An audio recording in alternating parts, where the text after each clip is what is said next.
বিয়ের 7 দিনের মাথায় আমি বিধবা হলাম। 4 বছর ধরে ভালোবেসে যাকে বিয়ে করেছি সেই ভালোবাসার মানুষকে হারিয়ে ফেললাম চোখের পলকে। আমার চোখের সামনেই কুপিয়ে হত্যা করা হলো আমার ভালোবাসার মানুষকে। একঘর মানুষ নির্বাক হয়ে দাঁড়িয়ে দেখলাম কিভাবে জীবন্ত একটা মানুষকে কেটে টুকরো টুকরো করা হয়েছে। মা বাবা ভাই বোন স্ত্রী সবার সামনেই খুন হলো আমার স্বামী। নিজের রক্তাক্ত স্বামীকে দেখতে দেখতে অজ্ঞান হয়ে লুটিয়ে পড়ি। 2 হাতের মেহেদির রং এখনো ফ্যাকাশে হয়নি। নাকে দেওয়া ডায়মন্ডের নাকফুলটি ঝিকঝিক করে তার সৌন্দর্য প্রকাশ করছে, সেই মুহূর্তেই নিজের বৈধব্যকে প্রকাশ করার জন্য খুলে ফেললাম নাকের নাকফুল। 2 হাত ভর্তি রেশমি চুড়ি ছিল, তার মধ্যে চিকন দুখানা সোনার বালা। খুলে ফেললাম সেই বালার চুড়ি। বিয়েতে পরার জন্য অনেকগুলো রঙিন শাড়ির মধ্যে একটি সিঁদুর লাল রঙের শাড়ি ছিল আমার স্বামী অভ্রপ্রিয় শাড়ি। ভাগ্যক্রমে সেদিন সেই লাল শাড়ি পরনে ছিল, সেই শাড়ি খুলে পড়তে হলো একটা সাদা শাড়ি। এই জগৎ আমার মিথ্যা মনে হয়। সব মিথ্যে অভ্র ছাড়া। আমার অভ্র তো আমাকে অনেক বেশি ভালোবাসতো, কেন এভাবে আমার অভ্রকে মেরে ফেললো? যে স্বপ্ন দেখে স্বামীর সংসারে এসেছি সেই স্বপ্ন আজন্মের জন্য স্বপ্নই রয়ে গেল। মাঝখান থেকে ফাঁকি দিয়ে অভ্র চলে গেল। অভ্র মৃত্যুর পর আমি পুরোপুরি ভেঙে পড়ি। 2বার সুইসাইড করতে গিয়েও ব্যর্থ হই। প্রথমবার হাসপাতালে নিয়ে যায় ঘুমের ঔষধ খাওয়ার পর, দ্বিতীয়বার গলায় ফাঁস দিতে গেলে দরজা ভেঙে শ্বশুর বাড়ির লোকজন উদ্ধার করে আমাকে। আমার শাশুড়ি আমার এই অবস্থা দেখে আরো বেশি ভেঙে পড়েন। বাবার বাড়ি থেকে বাবা মা ভাইয়া আপুরা এসে অনেক চেষ্টা করলো আমাকে বাবার বাড়িতে নিয়ে যাওয়ার, কিন্তু প্রাণ সয় না আমার এই বাড়ি ছাড়তে। যদিও জানতাম এখানে আমার কিছু নেই। প্রতি ওয়াক্ত নামাজের পর শুধু কান্না করে আল্লাহকে জিজ্ঞেস করতাম, কে এমন অপরাধ ছিল আল্লাহ, কেন এভাবে অভ্রকে মেরে ফেললো ওরা? কেন আমার হাতে মেহেদির রং ওঠার আগেই বিধবা হয়ে গেলাম? কেন? কি দিবে আমার এই প্রশ্নের উত্তর? আমার বুক ফাটা কান্না শুনে বাসার সবাই কাঁদত। আশেপাশে সবাই আসতো আমাকে সান্ত্বনা দিতে। কিন্তু কিভাবে আমি শান্ত হব? আমি তো জানি আমি কাকে হারিয়েছি।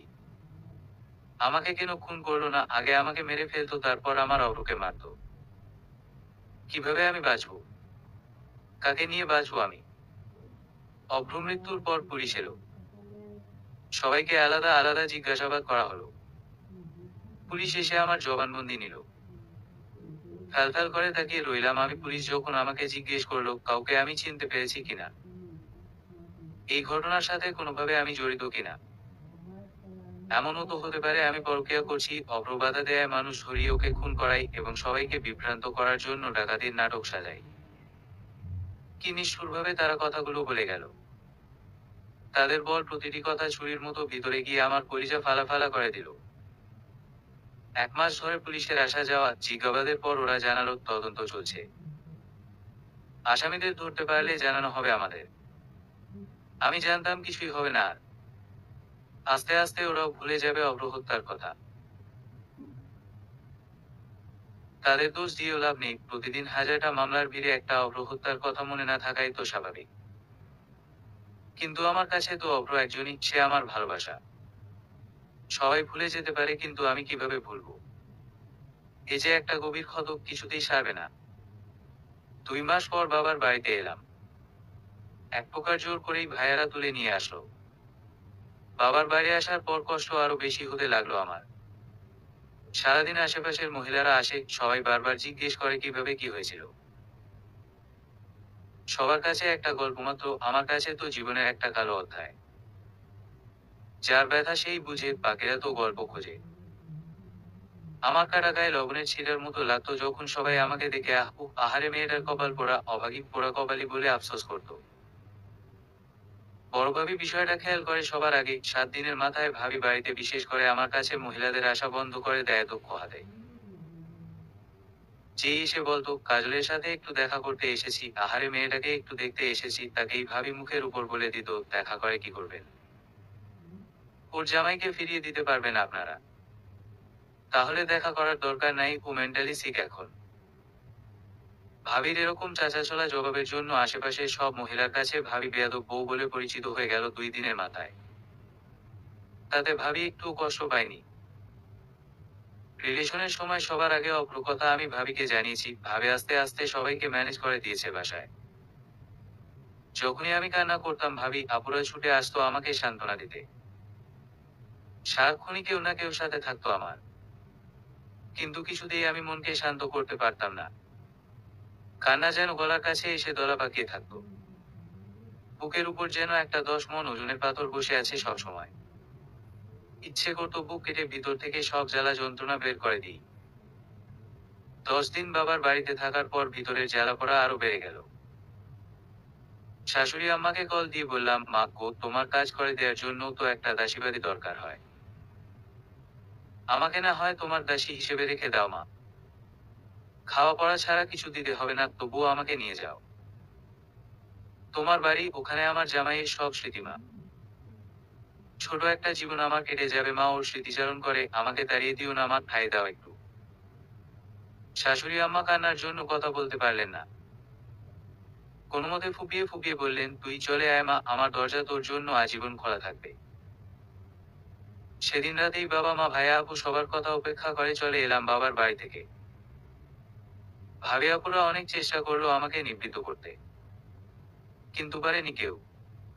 রাত 8:30টায় আমি শ্বশুর বাড়ি চলে এলাম। মনে মনে সিদ্ধান্ত নিয়ে ফেললাম, মৃত্যু ছাড়া আর এই বাড়ি ছেড়ে যাব না।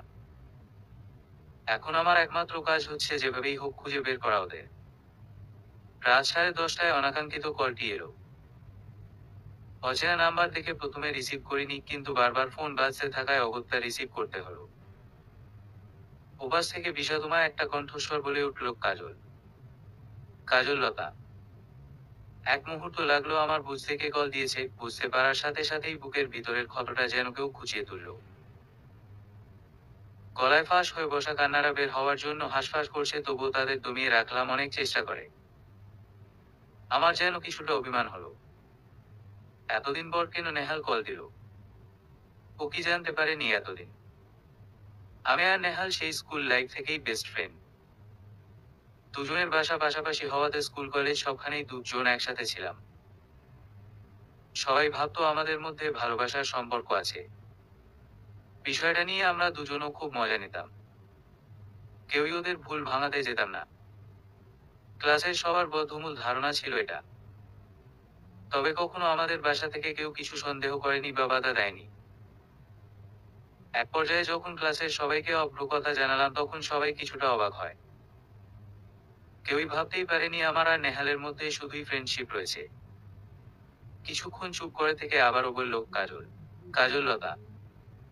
লতা।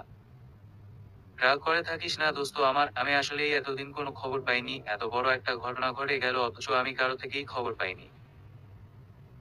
আজ দুপুরে জানতে পেরেছি। জানতে পারার সাথে সাথেই আমি বাংলাদেশের টিকিট কেটে ফেলেছি দোস্ত। একটা দীর্ঘশ্বাস ছেড়ে আস্তে করে বললাম, ও আচ্ছা। এখনো রেগে আছিস আমার উপর? না, রাখবো কেন? আমি জানি দোস্ত, তোকে আমার চাইতে বেশি ভালো করে কে চিনে।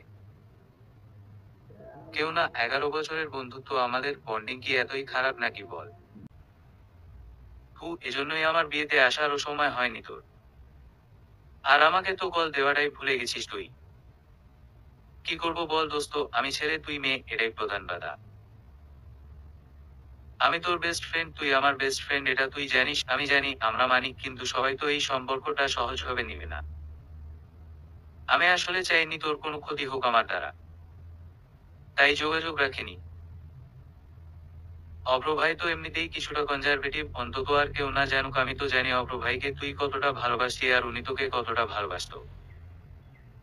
আমাকে নিয়ে তোর সংসারে কোনো অশান্তি হোক তা আমি চাইনি। আগেই সাবধানতা অবলম্বন করেছি তাই। তোর জন্য আমার সবসময় দোয়া ছিল, আজীবন থাকবে। অভ্র নাম শুনতেই আর নিজেকে ঠিক রাখতে পারলাম না। কেঁদে ফেললাম। ওপাশ থেকে নেহাল কিছুটা সময় দিল আমাকে নিজেকে সামনে নেয়ার। তারপর বলল, কিভাবে কি হয়েছে আমাকে খুলে বল। আমি আসছি দেশে, আমার ছোট মামা পুলিশ কমিশনার, আমি মামাকে বলবো অভ্র ভাইয়ের মামলার তদন্তের কথা। নেহালের কথা শুনে কিছুটা আশ্বস্ত হলাম। সেদিনের সব স্মৃতি আজও আমার মনে আছে। বিন্দু বিষয়ক সহ সব স্মৃতি মাথায় রয়ে গেছে। রাত 10টার দিকে খাওয়া দাওয়া শেষ করে আমি আর অভ্র আমাদের রুমে চলে আসি। রাত 11টার দিকে অভ্র কল আসে, ওর কোনো এক পেশেন্ট কল দিয়েছিল সম্ভবত। ঘরে নেটওয়ার্ক সমস্যা হওয়ায় অভ্র মেইন ডোর খুলে বাগানে চলে যায়। যাওয়ার সময় দুষ্ট হাসি হেসে আমাকে বলে যায়, রেডি থাকো বউ, আসছি। অভ্র কথা শুনে আমিও হেসে উঠি। ও বের হতেই আমি উঠে পরনের শাড়ি পাল্টে সিঁদুর লাল রঙের শাড়িটা পরে নিই। শাড়িটি অভ্র খুব প্রিয় ছিল। 2 হাত ভর্তি রেশমি চুড়ি পরি, একটু হালকা সাজগোজ করি। কাজল পরতে গিয়েও আর পরি না। আমি জানি অভ্র নিজ হাতে আমাকে কাজল পরিয়ে দিতে কতটা পছন্দ করে। বাহিরে ডাইনিং রুমে কিছু একটা ধাক্কা খাওয়ার শব্দ পাই হঠাৎ করে। কিন্তু তখন ততটা পাত্তা দিইনি, ঘরে 2টা বিড়াল আছে। বড় ভাসুরের মেয়ে রাইফার পোষা। মেয়েটা সারাদিন 2 বিড়ালের সাথে কাটায়। তখন যদি একবার উঠে এসে চেক করতাম অথবা অভ্রকে জিজ্ঞেস করতাম তবে হয়তো এই দুর্ঘটনা হতো না। 10 মিনিট পর অভ্র রুমে এলো। আমি জিজ্ঞেস করলাম, কে কল দিয়েছে? অভ্র বলল, কল দিয়েছে এক লোক, আমার পুরনো পেশেন্ট ছিল, তার কথা শেষ হতেই চায় না। কোনোমতে বলে এসেছি ভাই, দিনে কথা বলবো। আমি প্রথমত ছুটিতে আছি এখন, দ্বিতীয়ত এখন আমার ঘুমের সময়, আপনার সাথে দিনে কথা বলবো। অভ্র কথার মাঝখানেই বাহিরে আবারও কিছু শব্দ হলো, দরজা খোলার শব্দের মতো। অভ্র একটু জোরে ডাকলো, বাবা নাকি? ওপাশ থেকে জবাব এলো, খুব। শ্বশুর আব্বার রাতে ঘুম না এলে বাগানে হাঁটার অভ্যাস, উনি প্রায় এরকম করেন। তাই আর কেউ সন্দেহ করলো না। কিন্তু ঘুণাক্ষরেও ভাবতে পারিনি সেটা শ্বশুর আব্বা ছিল না। ছিল ডাকাতের মধ্যে একজন, যে কিনা দরজা খুলে দিচ্ছিল অন্যদেরকে। অভ্র আমার সামনে বসে আমার দিকে তাকিয়ে রইল অপলক। তারপর বলল, আমার যদি কখনো ফাঁসির আদেশ হয়, আমি শেষ ইচ্ছে জানাতে হলে বলবো তোমাকে এই শাড়িটি পরে যেন 1 ঘন্টার জন্য আমার সামনে বসিয়ে রাখে। আমি যেন 2 চোখের তৃষ্ণা মেটাতে পারি তোমাকে দেখে। অভ্র কথা শুনে আমি কিছুটা লজ্জা পাই। আমার ঠোঁটে একটা গভীর চুমু খায় অভ্র। তারপর ড্রেসিং টেবিলের উপর থেকে কাজল নিয়ে আমাকে কাজল পরিয়ে দিল। বাহিরের রুমে কারো পা টিপে হাঁটার আওয়াজ পাওয়া যাচ্ছে, অভ্রকে বলতেই অভ্র বিড়াল বলে উড়িয়ে দিল। আরো গভীরভাবে আমাকে জড়িয়ে ধরল। তখনই দরজায় নক করার শব্দ শুনতে পেলাম। দরজায় টোকা পড়তেই অভ্র খানিকটা বিরক্ত হলো। এরকম রোমান্সের সময় আবার কে এলো বলে দরজার দিকে এগিয়ে গেল। অভ্র দরজা খুলতেই রুমে হুড়মুড়িয়ে ঢুকে পড়ল 5 জন মানুষ। সবার মুখে মুখোশ পরা। ঘটনার আকস্মিকতায় আমি, অভ্র দুজনেই বাকরুদ্ধ হয়ে গেলাম। সম্বিত পেতেই আমি চিৎকার করে উঠি, কে আপনারা? কি চা? আমার কথা শেষ হবার আগেই একজন এসে আমার মুখ বেঁধে দিল। এটুকু বলে একটা লম্বা শ্বাস নিলাম। এরপরের ঘটনা আমি কাউকে বলতে পারবো না কি হয়েছিল আমার সাথে। সেটা ভাবলেই আমার ইচ্ছে করে পুড়িয়ে দিতে এই শরীরটাকে। ওপাশ থেকে নেহাল জিজ্ঞেস করলো, তারপর কি হলো? নেহালের সাথে কথা বলতে বলতে কখন যে নিজের অজান্তে 2 চোখ ভিজে গেল বুঝতে পারিনি। চোখ মুছে নিলাম পরনের সাদা শাড়ির আঁচল দিয়ে। বাহিরে কোথাও একটা পাখি অনেকক্ষণ ধরে ডেকে চলেছে। সেই ডাকও যেন কান্নামাখা। সেই পাখিটিও যেন কারো বিরহে জলে পড়ে যাচ্ছে, করুণ সুরে অন্য কাউকে ডাকছে। কিন্তু যাকে ডাকছে সে আসছে না। আচ্ছা, এই পাখিটিও কি আমার মতো নিজের ভালোবাসার মানুষ হারিয়েছে? তার ছোট্ট বুকেও নিশ্চয় এক বুক জ্বালা। নেহাল আবার জিজ্ঞেস করলো, তারপর কি হলো? সবগুলো লোকের পরনে কালো শার্ট প্যান্ট ছিল। সবাই খুব লম্বা। সাথে থাকা রশি দিয়ে ওরা আমাকে আর অভ্রকে বেঁধে ফেললো। তারপর আমাকে বলল, রুমে যা আছে, টাকা পয়সা, স্বর্ণালংকার সব বের করে দিতে। আমার 2 চোখ তখন কান্নায় ভিজে যাচ্ছে। অভ্র দিকে তাকাতেই দেখলাম অভ্র চোখ দিয়ে ইশারা করছে আমাকে সব বের করে দেওয়ার জন্য। আমি আলমারির সামনে যেতেই আমার হাতের বাঁধন খুলে দিল। কাঁপা কাঁপা হাতে আমি আলমারি থেকে সব বের করে দিলাম।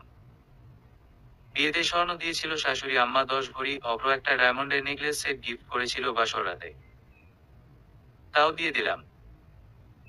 2 লাখ টাকা ছিল, 2 দিন আগেই অভ্র ব্যাংক থেকে তুলে এনেছিল, সেই টাকাও দিয়ে দিলাম ওদের হাতে। তোর মনে আছে, তুই আমাকে একটা রিং দিয়েছিলি আর একটা লকেট, সব সময় ওগুলো আমার পরা থাকতো। সেই লকেট আর রিং ওরা কেড়ে নিল। আমার হাত আবার বেঁধে দিল ওরা, তারপর নিয়ে গেল বাহিরে ডাইনিং রুমে।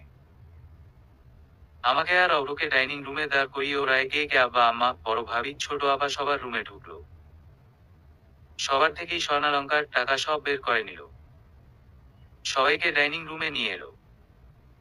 কেউ কিছু বুঝে ওঠার আগেই একজন হাতে থাকা চাপাতি দিয়ে এক কোপ বসিয়ে দিল অভ্র ঘাড়ে। আমার বুক ফেটে চিৎকার আসছিল, কিন্তু চিৎকার করতে পারছিলাম না মুখের বাঁধনের জন্য। মনে মনে আল্লাহকে বলছিলাম, আল্লাহ বাঁচাও আমার স্বামীকে।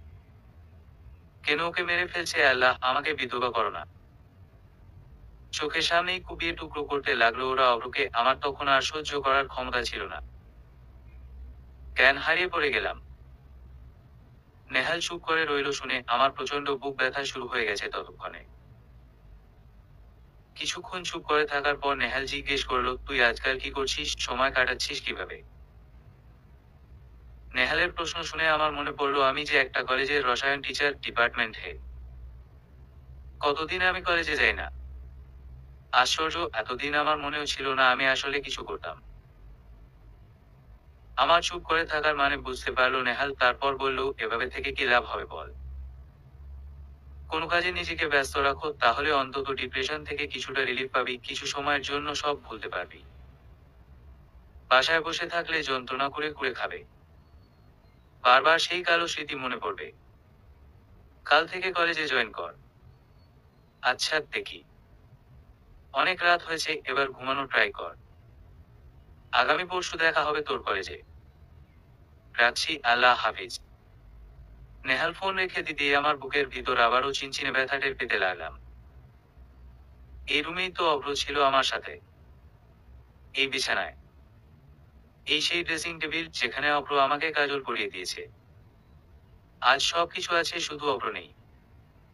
অভ্র নেই কথাটা আজও আমার বিশ্বাস হয় না। মনে হয় যেন এখনই অভ্র হাসপাতাল থেকে ফিরবে। ফেরার আগে আমাকে কল দিয়ে বলবে, আমি বের হচ্ছি কাজল, তুমি প্রিপেয়ার তো, আজ কিন্তু কোনো ছাড়াছাড়ি নেই। এটুকু বলেই হা হা হা করে হাসবে। বিয়ের পর অভ্র যেখানেই যেত কোনো কাজে, বাসায় ফেরার আগে আমাকে কল দিয়ে এই কথা বলতো। বলে নিজেই অট্ট হাসিতে ভেঙে পড়তো। আর ওদিকে আমি লজ্জায় লাল হয়ে যেতাম। ফোনের দিকে তাকিয়ে থেকেই মিথ্যে অপেক্ষা করে বসে রইলাম। এখনই অভ্র কল দিবে, ফোনের স্ক্রিনে জল করে ভেসে উঠবে অভ্র নামটা। আমার মিথ্যে অপেক্ষারা আর শেষ হবে না এই জন্মে, আর কখনোই অভ্র কল আসবে না। তবুও তো মন বুঝতে চায় না। জেনেও মন অপেক্ষা করে। বুকের ভিতর যেন আগুন জ্বলছে। সেই আগুন জ্বালিয়ে পুড়িয়ে দিচ্ছে আমাকে। এই যে আগুন বুকের ভিতর, এই আগুন নিভাবে সেদিন, যেদিন অভ্রকে যেভাবে খুন করেছে, সেভাবে খুনিদেরও খুন করব আমি। পরের দিন গেল আমার সবকিছু আবারও চিন্তা ভাবনায়। ঘটনাগুলো আবারও ভাবতে লাগলাম শুরু থেকে। কোথাও একটা অসঙ্গতি রয়ে গেছে, আমি ধরতে পারছি না। কি সেটা? ভাবতে ভাবতে রুমে পায়চারি করছি। হঠাৎ করেই আমার ফোন বেজে উঠল। ঠিক তখনই আমার মাথায় এলো অসঙ্গতিটা কোথায় ছিল। ফোন নিয়ে দেখি ভাবি কল দিয়েছে। কল রিসিভ করতেই ওপাশ থেকে ভাবির বিষণ্ণ কণ্ঠস্বর শুনতে পেলাম। বুঝতে পারলাম কোনো কারণে ভাবির মন খারাপ। নিজের ভিতরের কষ্টকে লুকিয়ে বেশ হাসি খুশি ভাব নিয়ে জিজ্ঞেস করলাম, কি হয়েছে ভাবি তোমার? আমারই তো সব জ্বালারে বোন। কি হয়েছে আমাকে বলো ভাবি। তুমি কেন এরকম করে ও বাড়ি চলে গেলে কাজল, কিসে টানে? ভাবি তুমিও এই কথা বলছো? বেশ অবাক হলাম আমি ভাবির মুখে এরকম কথা শুনে। অনন্ত ভাবি তো জানে আমি অভ্রকে কত বেশি ভালোবাসি। ভাবির কান্নার শব্দ শুনে আমি খুবই অবাক হলাম। কি হয়েছে ভাবির? কান্না বন্ধ করে ভাবি বলল, কাজল আমার তো বোন নেই, তুমি জানো। তুমি নিজেই আমার বোন, কখনো তোমাকে আমি ননদের চোখে দেখিনি। যখন তুমি অভ্রকে ভালোবাসতে, অভ্র তোমাকে ভালোবাসতো, তখন থেকে তোমাকে ফুল সাপোর্ট আমি দিয়েছি। তুমি যা বলেছো, যেভাবে বলেছো আমি শুনেছি, সেভাবে করেছি। হ্যাঁ ভাবি, আমিও সেটা স্বীকার করি, কিন্তু এখন কি হয়েছে? বোন রে, আমি যে তোমার এই কষ্ট সহ্য করতে পারছি না। আমার বুকের ভিতর এক আকাশ কষ্ট জমে আছে। বারবার মনে হয় আমি সুখে স্বামী সংসার করছি আর আমার বোনটা কষ্টে আছে। তুমি ওই বাড়ি থেকে চলে আসো কাজল। তোমার পুরো জীবন এখনো পড়ে আছে সামনে, এভাবে তোমার জীবন নষ্ট করো না। নতুন করে সব শুরু করো আবার। ভাবির কথাগুলো তীরের মতো এসে আমার বুকে বিঁধতে লাগলো। মুহূর্তেই আমার হৃৎপিণ্ড তীরের আঘাতে যেন ছিন্ন ভিন্ন হয়ে গেল। কি বললো ভাবি এটা? কিভাবে বলল ভাবি? আবার নতুন করে সব শুরু করব আমি। কি শুরু করব আবার নতুন করে? প্রেম করব। যেই প্রেম আমাকে আমার অভ্র শিখিয়েছে, সেই প্রেম আমি অন্য কারো সাথে করব আবার। নাকি সংসার করব? সংসার আর কি করব নতুন করে? সংসার করার শখ আমার মিটে গেছে আজীবনের জন্য। এই দেহ আবার অন্য কাউকে দিব। এতটাই সহজ সবকিছু। ভাবতেই হাসি পায় আমার। আমার চুপ করে থাকা দেখে ভাবি আবারও জিজ্ঞেস করলো, কিছু বলো কাজল। কি বলবো ভাবি? কিভাবে সম্ভব ভাবি এটা বলো? আমি কিভাবে অন্য কাউকে মেনে নিব? ভালোবেসেছি একজনকে, সংসার করলাম একজনের সাথে, সে নেই বলে এখন অন্য কাউকে ভালোবাসবো। ভাবি, ভালোবাসা কি এতটাই ঠুনকো? আর এতই পরিবর্তনশীল? ভাবি, কিভাবে বিশ্বাস করব অন্য কাউকে বিয়ে করলে সে আমাকে অভ্রমত ভালোবাসবে, অভ্রমত করে আমাকে বুঝবে, আমার যত্ন নিবে? তুমি কি সেই নিশ্চয়তা আমাকে দিতে পারবে? ভাবি চুপ করে রইল। ভাবি, মৌসল পর্বে বসুদেবের মৃত্যুর পর তার 4 স্ত্রী দেবকী, ভদ্রা, মদিরা ও রোহিণী সহমরণে যায়। এক সময় সতীদাহ প্রথার প্রচলন ছিল। রাজা রামমোহন রায় দক্ষ হাতে সতীদাহ প্রথা বিলুপ্ত করেছেন। এ যুগে যদি সতীদাহ প্রথা থাকতো তবে আমিও অভ্রর সাথে সহমরণে যেতাম। সে আমার বড় সৌভাগ্য হতো ভাবি। আমি বড় অভাগী ভাবি। আমি তো অভ্রর সাথে সহমরণে যেতে পারিনি। ছোট একটা জীবন কি আমি অভ্র স্মৃতি নিয়ে জীবন কাটাতে পারবো না? কতদিন বাঁচবো ভাবি আর? অভ্র যে ভালোবাসা পেয়েছি তা নিয়ে বাকি জীবন কাটাতে পারবো, বরং তোমরা নতুন করে সব শুরু করতে বললেই আমার আরো কষ্ট হবে। আমাকে এরকম কিছু কখনো বলো না আর ভাবি। তুই কেন এত ভালোবাসতে পারিস রে কাজল, কেন এত পাগল তুই? তুই যেভাবে সুখী হোস বোন, তাই থাক, আমি আর বলবো না বোন কিছু। অতি আবেগের সময় ভাবি আমাকে তুই করে বলে, এখন ভাবি অনেক কিছু বলবে আমি জানি। ফোন কেটে দিলাম আমি। আমার মাথায় এখন অন্য কিছু ঘুরছে। অভ্র সেদিন রাতে একটা কল এসেছিল। প্রচুর গোয়েন্দা গল্প পড়ার কারণে হঠাৎ করেই আমার মনে পড়ে গেল বিষয়টা নিশ্চয় পরিকল্পিত। সেদিন রাতে যেই ব্যক্তি কল দিয়েছে অভ্রকে, সে নিশ্চয় কোনো না কোনোভাবে ডাকাত দলের সাথে যুক্ত। আলমারি খুলে দ্রুত অভ্র ফোন বের করলাম। ফোনের ওয়ালপেপারের দিকে তাকাতেই চোখ ভিজে গেল নিজের অজান্তেই। অভ্র আর আমার একটা ক্যান্ডিড ছবি।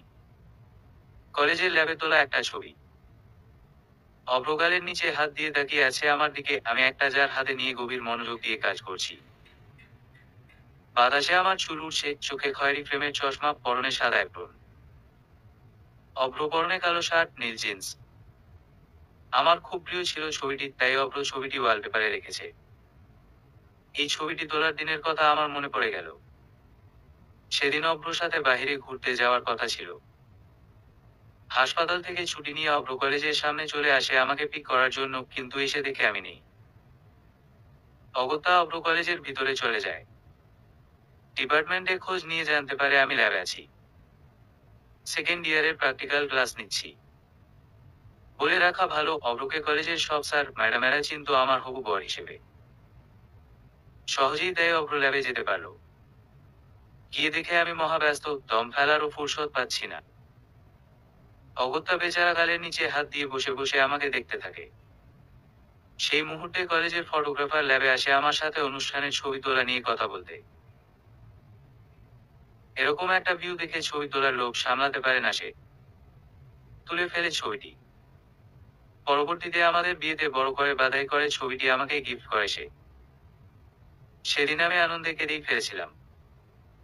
পুরনো স্মৃতি ভাবতে ভাবতে আবারও কেঁদে ফেলি আমি। কোথায় চলে গেল অভ্র আমাকে রেখে? অভ্র কথা ভাবলেই আমার মনে পড়ে যায় চোখের সামনে টুকরো টুকরো হয়ে যাওয়া একজন মানুষের কথা। জীবন্ত একজন মানুষ যে কিনা কিছু সময় আগেও আমার সাথে ছিল। না, আর পারছি না ভাবতে। মাথায় ভোঁতা এক ধরনের ব্যথা হচ্ছে, ভীষণ ভার ভার লাগছে মাথা, দু চোখ জ্বলে যাচ্ছে। বুকের ভিতরে একটা প্রতিশোধের আগুন জ্বলছে আমার। এই আগুন নিভবে কবে? কে জানে। ফোন থেকে সেদিনের কল হিস্টোরি বের করলাম। লাস্ট কল এসেছে একটা রবি নাম্বার থেকে। কলটির রেকর্ডিং অপশনে গেলাম। রেকর্ড প্লে করতেই নিশ্চিত হলাম এটা আসলেই প্ল্যান করা ছিল। কেননা যেখানে ঘরেই ফুল নেটওয়ার্ক থাকে, সেখানে অভ্র কল রিসিভ করে কথা বলা মাত্রই ওপাশের লোকটি বলল, স্যার কথা ক্লিয়ার শুনতে পাচ্ছি না, আপনি একটু বের হয়ে কথা বলেন, নেটওয়ার্ক প্রবলেম করছে। অবাক হলাম আমি, এই বাসায় সবসময় 4G থাকে, সেখানে রুমে নেটওয়ার্ক প্রবলেমের কথাটা বলার কারণ কি হতে পারে? নিশ্চয় অভ্রকে ঘর থেকে বের করার জন্য, যাতে ওদের কেউ একজন নিশ্চিন্তে বাসায় ঢুকতে পারে। দুইয়ে দুইয়ে চার মেলাতে আমার কোনো অসুবিধা হলো না। নাম্বারটা নিজের ফোনে নিয়ে ডায়াল করলাম আমি, যদিও সন্দেহ ছিল ফোনটা অফ থাকবে। আমার ধারণাই সত্যি হলো, সুইচ অফ বলছে ফোনের। একটা ক্লু তো পেয়েছি, এই নাম্বারটা কার নামে রেজিস্ট্রেশন করা তা থেকেই খুঁজে বের করতে পারবো কে ছিল সেই লোক। অনেক দিন পরে নিজের অজান্তেই হেসে উঠলাম আমি, কেমন যেন নিশ্চিন্ত অনুভব করছি আজ। অন্তত কানাগলিতে আর ঘুরতে হবে না খুনিদের ধরার জন্য। এখন শুধু নেহাল আসার অপেক্ষা।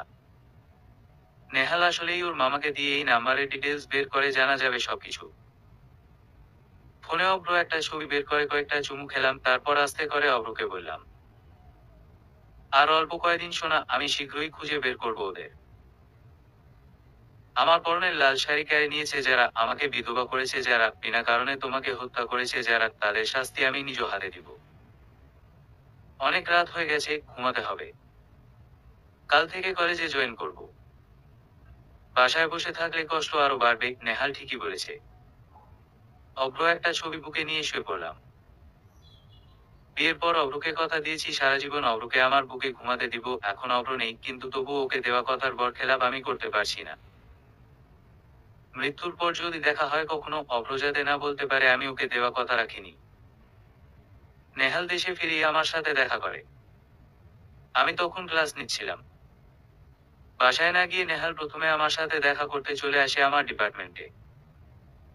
আদালি এসে আমাকে বলল, কেউ একজন আমার সাথে দেখা করতে এসেছে, ডিপার্টমেন্টে বসে আছে। কিছুটা বিরক্ত হলাম কথাটা শুনে। মনে পড়ে গেল কয়েক মাস আগের কাহিনী। অভ্র মৃত্যুর পর বিভিন্ন টিভি, সংবাদপত্রের লোকজন সারাক্ষণ বাসায় আনাগোনা করত কিভাবে কি ঘটেছে সেই কাহিনী বিশদ আকারে জানতে। মানসিকভাবে অসুস্থ আমাকে নানা প্রশ্নবাণে জর্জরিত করে তুলতেও তারা বিন্দুমাত্র দ্বিধাবোধ করেনি। একই প্রশ্ন তারা বিভিন্নভাবে করেছে। সবচেয়ে নির্দয় মনে হয়েছে আমার যখন ওরা জানতে চাইতো, যখন অভ্রকে আমার সামনে টুকরো টুকরো করা হয়েছে তখন আমার কেমন লেগেছে। কি নিষ্ঠুর, নির্দয় প্রশ্ন। মানুষ পেশার খাতিরে এতটা মনুষ্যত্ব বিবর্জিত হয় কিভাবে? কমন সেন্স থেকে ভাবতে গেলেও তো এরকম সেন্সিটিভ প্রশ্ন করতে মানুষ ইতস্তত বোধ করে, অথচ তারা নির্দ্বিধায় প্রশ্ন করে। তাদের প্রশ্ন শুনে আমি আরো বেশি অসুস্থ হয়ে পড়তাম। দুইজন তো আরো এক কাঠি উপরে ছিল। তারা এসেছে অভ্র মৃত্যুর 4 দিনের মিলাদের দিন। তারা একটা নাটক বানাতে চায়। তাই আমাদের প্রেম থেকে শুরু করে অভ্র হত্যা পর্যন্ত সব কাহিনী জানতে চায়। আমার ইচ্ছে করছিল সৃষ্টিকর্তাকে জিজ্ঞেস করি কিভাবে এরা এত পাষাণ হয়। অন্যের ক্ষতকে খুঁচিয়ে তুলে কি পৈশাচিক আনন্দ পায় এরা? নয়তো আমার স্বামী মৃত্যুর 4 দিন না যেতেই কিভাবে এরকম একটা প্রস্তাব নিয়ে আসে আমার কাছে। ভাবতেও অবাক লাগে আমার। হঠাৎ করে মনে হলো এবারও নিশ্চয় ওরকম কেউ এসেছে। নিশ্চয় আমার কলেজে জয়েন করার খবর শুনে এসেছে আবার। বিরক্ত হয়ে আমার রুমের দরজায় আসতেই আমি চমকে উঠি। অভ্র বসে আছে। কালো শার্ট, নীল জিন্স পরে বসে আছে অভ্র। আমার পায়ে শব্দ পেতেই নেহাল পিছন ফিরে তাকালো। নেহালকে দেখে আমার দুচোখ ভরে জল এলো। এক মুহূর্তে সেই জল দুচোখ ঝাপসা করে দিয়ে চোখে স্থির না হয়ে গাল বেয়ে গড়িয়ে পড়তে লাগলো। কিন্তু মাটিতে পড়ার আগেই নেহাল দুহাত দিয়ে আমার গাল মুছে দিল। নেহাল কিছু বুঝে ওঠার আগেই আমক ওর বুকে ঝাঁপিয়ে পড়লাম। ফুঁপিয়ে কাঁদতে শুরু করলাম আমি নেহালকে পেয়ে। নেহাল আমাকে সান্ত্বনা দিল না, কান্না করে হালকা হবার সুযোগ দিল। 5 মিনিট পরে নেহাল কথা বলে উঠল। শান্ত হ দোস্ত, এভাবে ভেঙে পড়িস না। চোখের পানি তো তাদের অস্ত্র, যাদের কিছু করার নেই। আমাদের তো অনেক কিছু করার আছে। আমরা কেন কাঁদবো? আমরা ওদের ঠিক খুঁজে বের করব। নেহালের কথা শুনে বুকে বল এলো আমার। নেহালকে ছেড়ে দিয়ে আমার ডেস্কে গিয়ে বসলাম। নেহাল আগের জায়গায় বসলো, তারপর সোজা কাজের কথায় চলে গেল। তুই এখন পর্যন্ত কোনো ক্লু পেয়েছিস? এক মুহূর্ত ভাবনা চিন্তা করে আমি জবাব দিলাম, ক্লু কিনা জানি না, তবু আমার মনে হচ্ছে ওটা একটা ক্লু হতে পারে। আগ্রহী হয়ে উঠে নেহাল আমার কথা শুনে, উচ্ছ্বসিত হয়ে আমাকে জিজ্ঞেস করে, কোন ক্লু? অভ্র হত্যার আগ মুহূর্তে যখন আমার সাথে রুমে ছিল তখন ওর একটা কল এসেছে, জানিস তো, তোকে বলেছিলাম আমি। এক মুহূর্ত ও না ভেবে নেহাল জবাব দিল, হ্যাঁ, ওই যে ওপাশ থেকে একটা লোক বলে উঠেছিল সে অভ্র ভাই, পুরনো পেশেন্ট, নেটওয়ার্ক প্রবলেমের জন্য কথা বোঝা যাচ্ছে না। অভ্র ভাই যাতে বাহিরে বের হয়ে কথা বলে। তার পরপরই অভ্র ভাই মেইন ডোর খুলে বাগানে বের হয়ে যায়। আমি মাথা নেড়ে সায় জানালাম, হ্যাঁ, ঠিকই বলেছিস তুই। এবার তুই ঠান্ডা মাথায় ভাব, যেখানে রুমে 4G এভেলেবেল সেখানে ওপাশ থেকে এরকম কথা বলার মানে কি হতে পারে? নিশ্চয় এটা একটা ট্রিক্স ছিল অভ্রকে ঘর থেকে বের করার, যাতে করে ওদের মধ্য থেকে কেউ ঘরে ঢুকে লুকিয়ে থাকতে পারে। আর আমিও অভ্র বের হওয়ার একটু সময় পরেই বাহিরের রুমে কারো শব্দ পাই, কিন্তু রাইফার বিড়াল ভেবে পাত্তা দিইনি। এবার দুইয়ে দুইয়ে মিলিয়ে দেয় 4 হয়ে যাবে। নেহালের মুখ 100 ওয়াটের বাল্বের মতো উজ্জ্বল হয়ে ওঠে। লাফিয়ে উঠে নেহাল বলে, দ্যাটস গ্রেট লতা, এবার আমাদের কাজ আরো সহজ হয়ে গেছে। ওই ফোনটার লোকেশন বের করলেই খুব সহজেই আমরা খুনিদের খুঁজে বের করতে পারবো। আমি জবাব দিলাম না। নিজের দুই ঠোঁটে তর্জনী আঙুল দিয়ে আলতো আঘাত করতে করতে নেহাল আবার আমাকে বলল, ক্লাস শেষ করে ছুটি নে, আমি তোকে নিয়ে মামার সাথে দেখা করতে যাব। নেহালের কথা শুনে আমি হেসে উঠলাম। নেহাল অভিমানের মতো আমার দিকে তাকিয়ে রইল। নেহাল এখনো আগের মতোই পাগলা রয়ে গেছে ভেবে আমার হাসি পেতে লাগলো। সেই অনেক বছর আগেও যখন আমরা স্কুল, কলেজ, ভার্সিটিতে পড়তাম, নেহালকে আমি যখন যা বলতাম নেহাল তখনই তা করতে এক পায়ে খাড়া থাকতো। ঠিক তেমনই এখনো রয়ে গেছে ও। হাসি থামিয়ে আমি বললাম, তুই তো মনে হয় এখনো বাসায়ও যাসনি। আগে বাসায় যা, আঙ্কেল আন্টির সাথে মিট কর, এটা নিয়ে কালও যাওয়া যাবে। কিন্তু নেহাল গো ধরে বসে রইল। গজগজ করতে করতে বলল, বাসায় যাওয়ার জন্য অনেক সময় আছে, কিন্তু আগে আমরা মামার সাথে গিয়ে কেসটা নিয়ে কথা বলবো। সেই আগের মতো জেদ ধরে রইল নেহাল। অনেক কষ্টে বুঝিয়ে বাড়িতে পাঠালাম, তবে কথা দিতে হলো আমাকে, 2টায় কলেজ ছুটির পর ও এসে আমার জন্য অপেক্ষা করবে কলেজের বাহিরে, তারপর ওর সাথে যেতে হবে, যত দ্রুত সম্ভব ও বাসায় এক নজর দেখা দিয়েই চলে আসবে। নেহাল বের হয়ে যেতে আমি ওর গমনপথের দিকে তাকিয়ে রইলাম অপলক। এই ছেলেটা কখনোই যেন বড় হবে না। আজীবন ওকে আমি এরকম জেদি দেখে এসেছি, এখনো তাই আছে। কলেজ ছুটির পর বের হতে হতে আমার আরো 10 মিনিট সময় লেগে যায়।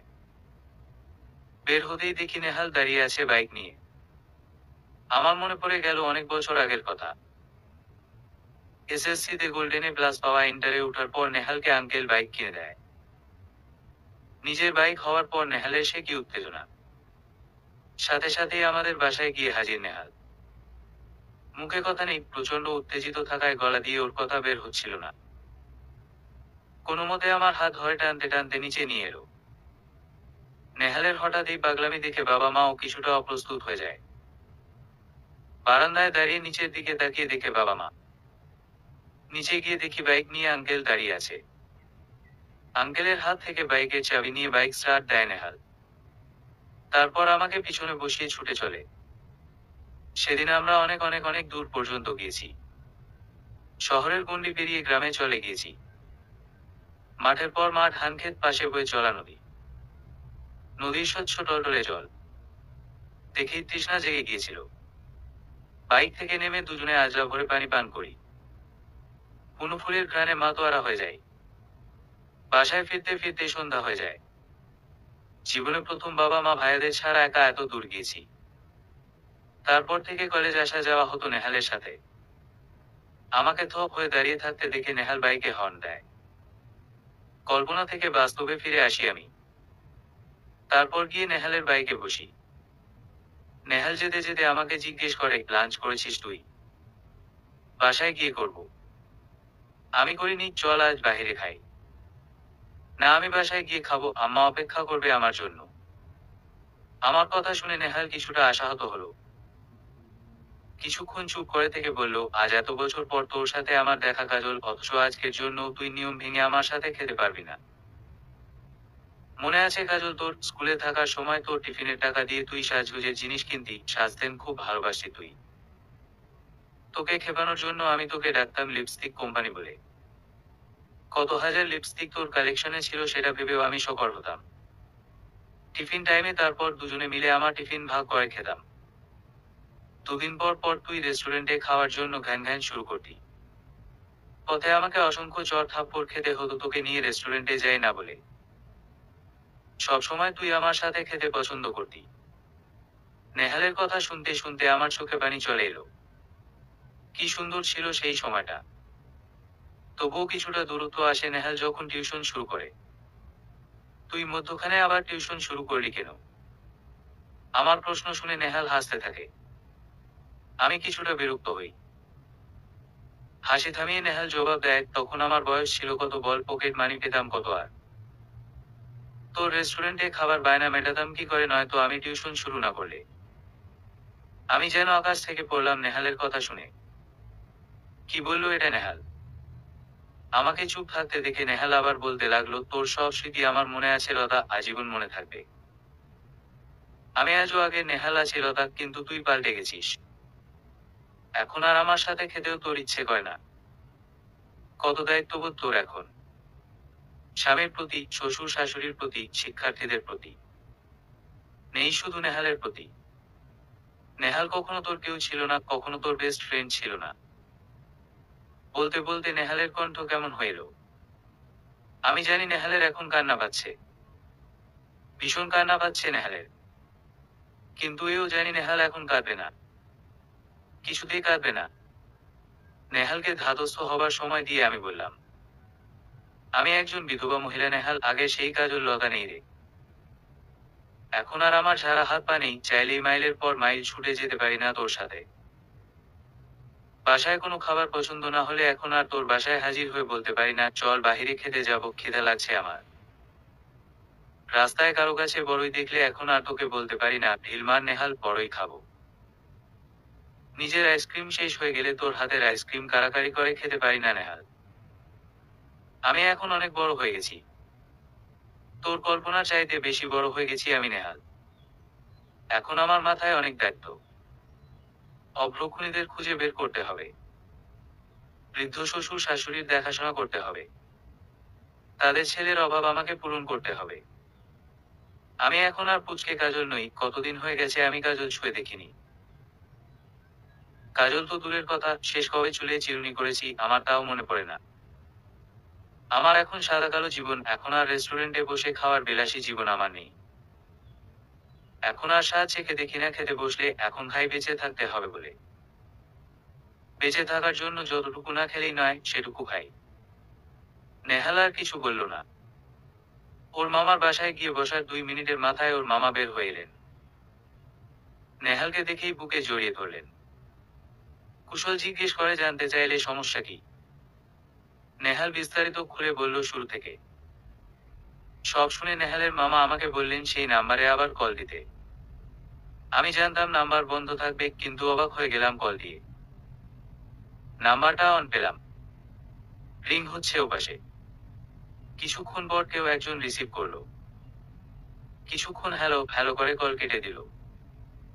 উত্তেজনায় আমার সারা শরীর কাঁপতেই শুরু করলো। নেহালের মামা police commissioner Altaf Ahmed control রুমের সাথে যোগাযোগ করলেন নাম্বারটার লোকেশন জানার জন্য। কন্ট্রোল রুম থেকে জবাব এলো, ফোনের লোকেশন মিরপুর বস্তি শো করছে। আলতাফ আহমেদ সাথে সাথে বললেন ফোর্স নিয়ে তার বাড়িতে চলে আসতে, এখনই একটা মিশনে যাবে। আমাদের অপেক্ষা করতে বলে তিনি ভিতরে চলে গেলেন ইউনিফর্ম পরতে। আনন্দে আমি কেঁদে ফেললাম। আমার প্রতিশোধ নেয়ার স্বপ্ন পূর্ণ হতে যাচ্ছে। আর মাত্র কিছু সময়। তারপর আমি খুঁজে পাবো অপরাধীদের মধ্যে একজনকে। একজনকে পেলেই বাকিদের ধরা এক মুহূর্তের কাজ। 10 মিনিটের মাথায় পুলিশ ফোর্স এসে হাজির। বাসায় কল করে আম্মাকে বলে দিলাম আমার দেরি হবে আজ আসতে, খেয়ে নিন আপনারা। তারপর আমি ওনাদের সাথে গাড়িতে উঠে বসলাম। আকাশে মেঘ জমতে শুরু করেছে। বৃষ্টি আসতে দেরি নেই, আমার বুকের ভিতরেও যেন মেঘের ডাক শোনা যাচ্ছে। বুকের ভিতরে একটা অচেনা ব্যথা অনুভব করছি। এই ব্যথার নাম কি আমি জানি না, শুধু জানি আজ কিছু একটা হবে। আমার প্রতিশোধ নেবার দিন এগিয়ে আসছে।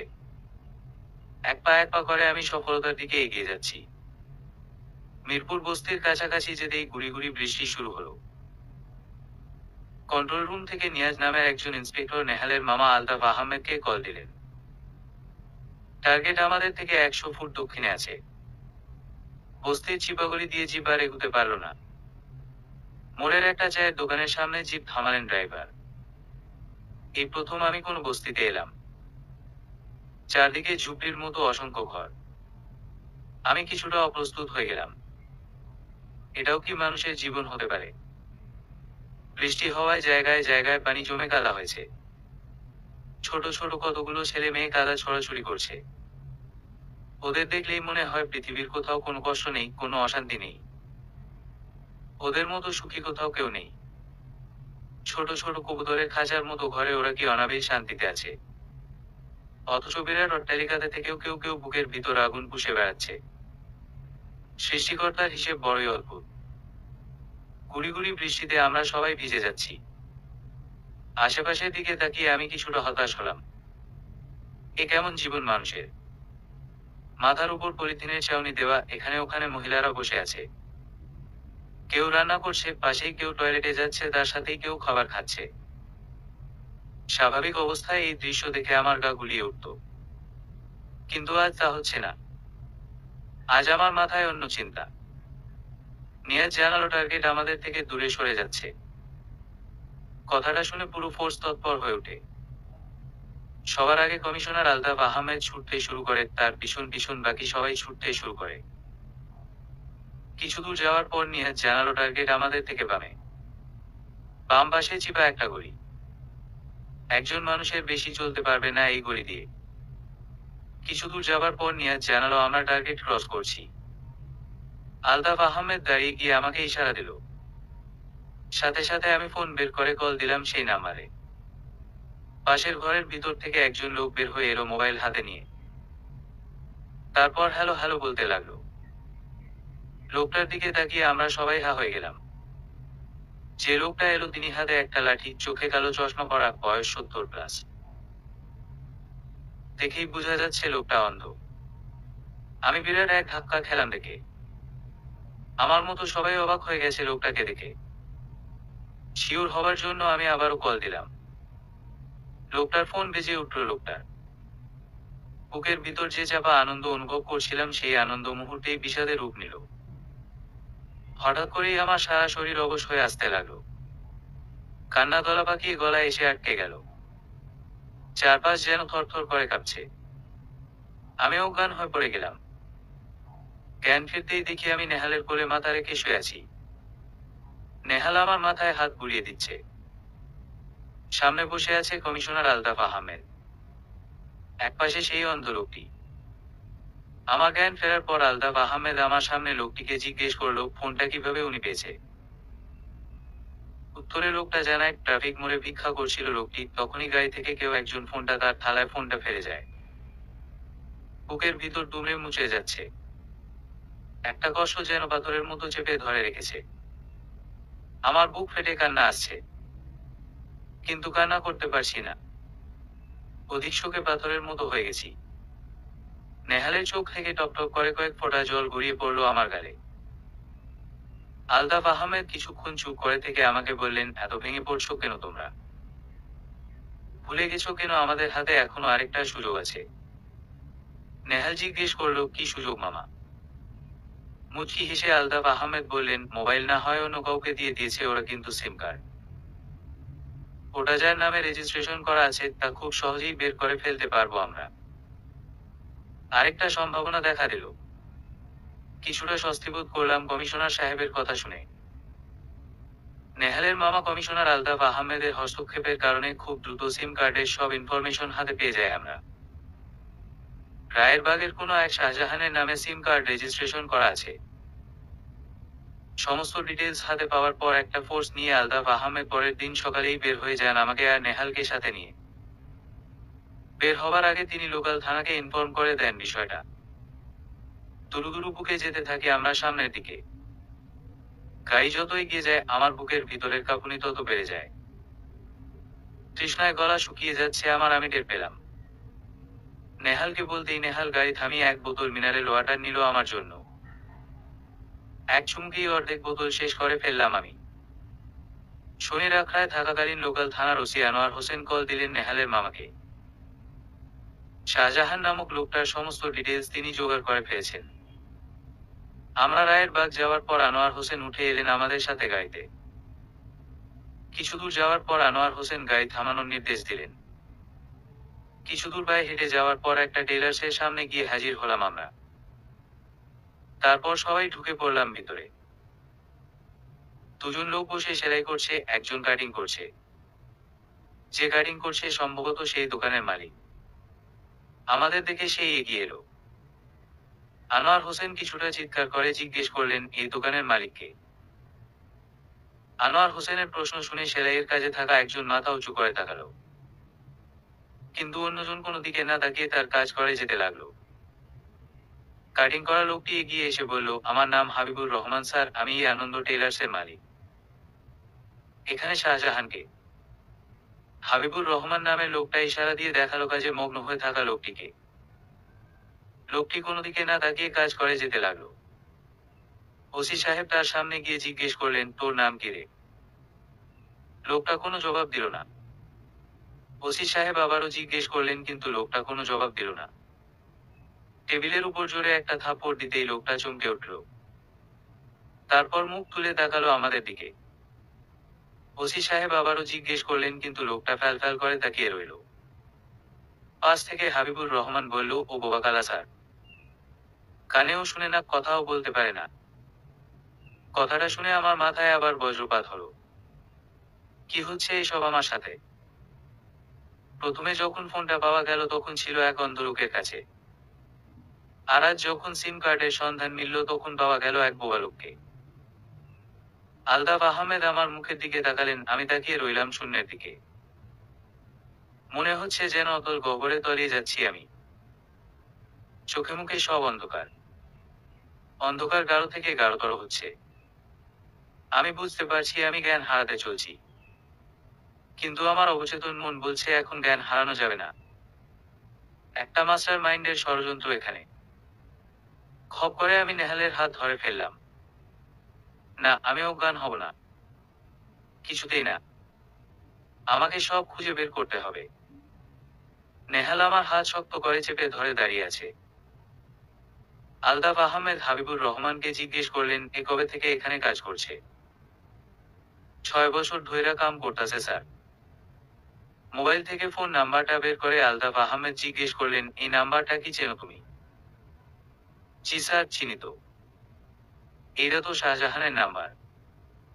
ওর মোবাইলটা স্যার 3-4 মাস আগে চুরি হইয়া গেছে দোকান থাইকা। এক অদ্ভুত বিষণ্ণতা আমাকে জেঁকে ধরল।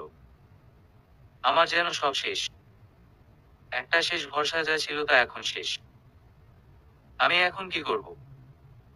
এই ক্লু ছাড়া তো আমার হাতে আর কিছু ছিল না। কিন্তু এখন দেখি সেটাও ভুল। এতদিন একটা কানাগলিতে ছিলাম আমি। এখন তো আর কিছু রইল না আমার হাতে। আমি এখন কোথায় থেকে শুরু করব? পরাজিত সৈনিকের মতো টেলার্স থেকে বের হয়ে এলাম। আমি কোনো যুদ্ধ করিনি, তবুও নিজেকে পরাজিত সৈনিক বলে মনে হচ্ছে। ইচ্ছে করছে আমার চিৎকার করে কাঁদতে। কিন্তু আমি ঠিক করে নিয়েছি আর কাঁদবো না। কিছুতেই কাঁদবো না। আবার ভাবতে হবে আমাকে শুরু থেকে। আবারও শুরু করব আমি। আমাকে অগ্রহত্যার সমাধানে পৌঁছাতেই হবে। যে মাস্টার মাইন্ড এত প্ল্যান করে এসব করছে, সেই মাস্টার মাইন্ডকে আমাকে ধরতে হবে। তার নিখুঁত প্ল্যানের মধ্য থেকে আমাকে খুঁজে বের করতে হবে। কোনো ক্রাইমই পারফেক্ট ক্রাইম হতে পারে না। প্রচন্ড শরীর কাঁপুনির মধ্যেও বুঝতে পারছি ভিতরে ভিতরে একটা যে দাবারও চেপে বসেছে আমার মধ্যে। বাসায় গিয়ে বাকিটা সময় রুমের দরজা বন্ধ করে বসে রইলাম আমি। আম্মাকে বলে দিলাম আমি বের না হওয়া পর্যন্ত যেন কেউ আমাকে না ডাকে। আমি কিছুক্ষণ একা থাকতে চাই। আমার মুখের দিকে তাকিয়ে আম্মা বুঝতে পারলেন বুকের ভিতরে একটা ঝড় বইছে। সেই ঝড় লণ্ডভণ্ড করে দিচ্ছে আমাকে প্রতি মুহূর্তে মুহূর্তে। শুকনো মুখ করে আম্মাও সরে গেলেন আমার সামনে থেকে। রুমের মধ্যে পায়চারি করতে লাগলাম উদ্ভ্রান্তের মতো। নিজেকে আমার মানুষ বলে মনে হচ্ছে না। কিছুই করতে পারছি না আমি ঠিক মতো। নিজের স্বামীর হত্যাকারীদেরকেও খুঁজে বের করতে পারিনি। ভাবতে ভাবতে ভাবির কল পেলাম। ইচ্ছে করছে না ফোন রিসিভ করতে। ফোন হাতে নিয়ে রকিং চেয়ারে বসে পড়লাম ধপ করে। ভাবি আবারও কল দিল। অনিচ্ছা সত্ত্বেও ভাবির ফোন রিসিভ করলাম। ওপাশ থেকে ভাবি যা বললো তা শুনে আমার মেজাজ কিছুটা খিটখিটে হয়ে গেল। আমার এই ভগ্ন মানসিক অবস্থায় কিভাবে দাওয়াতে যাব আমি? তাও আবার কাল। কিন্তু না করতেও পারছি না। ভাবির কথার মধ্যেই মা বলে উঠল আমাকে যেতেই হবে, না হলে মা বাবা কাল সকালে এ বাড়িতে এসে হাজির হবে আমাকে নেয়ার জন্য। অগত্যা আমি আর না করতে পারলাম না। কল কাটার আগে ভাবি জিজ্ঞেস করলো আমাকে, কাজল, একটা কথা জিজ্ঞেস করার ছিল তোমাকে। কি কথা ভাবি? তুমি বিয়ের পর কি আর পিরিয়ড হয়েছ? ভাবির কথা শুনে আমি কিছুটা অপ্রস্তুত হলাম। এটা কেমন প্রশ্ন? আমাকে চুপ করে থাকতে দেখে ভাবি বলল, কিছু মনে করো না কাজল। আমি আসলে জানতে চাচ্ছিলাম বাই এনি চান্স তুমি প্রেগন্যান্ট কিনা। নিজেকে সামনে নিয়ে আমি জবাব দিলাম, হলেও দোষের কি ভাবি? কি যে বলো তুমি, এটা একটা বোকামি হয়ে যাবে, তোমার উচিত প্রেগন্যান্সি টেস্ট করা।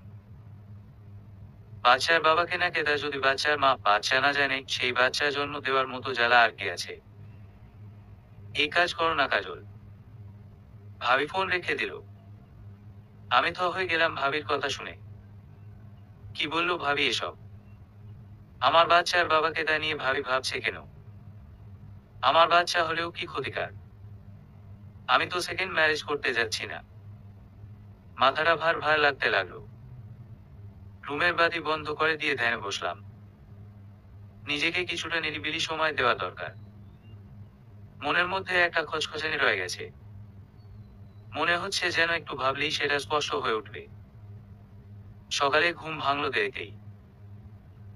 রাতে সারা রুমে পায়চারি করতে করতে ক্লান্ত হয়ে কখন যে ঘুমিয়ে পড়েছি নিজেও টের পাইনি। ঘুম থেকে ওঠার পর শরীর কেমন ফ্রেশ ফ্রেশ লাগছিল। ঘড়িতে দেখি 10:30 বাজে। বাহিরে বৃষ্টি হচ্ছে এখনো। রাতে রুমে পায়চারি করার সময়ও শুনতে পেয়েছি বাহিরে বৃষ্টির শব্দ। উঠে গিয়ে ব্রাশ করে গোসল করে নিলাম। সকালবেলায় গোসল করার অভ্যাস হয়ে গেছে আমার। সকালে গোসল করে রুম থেকে না বের হলে নিজেকে কেমন অশুচি মনে হয়। মনে হয় যেটাতেই হাত দিচ্ছি সেটাই নোংরা হয়ে যাচ্ছে। আমার যে কিছুটা শুচিবায়ুর মতো আছে তা আমি নিজেও কিছুটা অনুভব করি।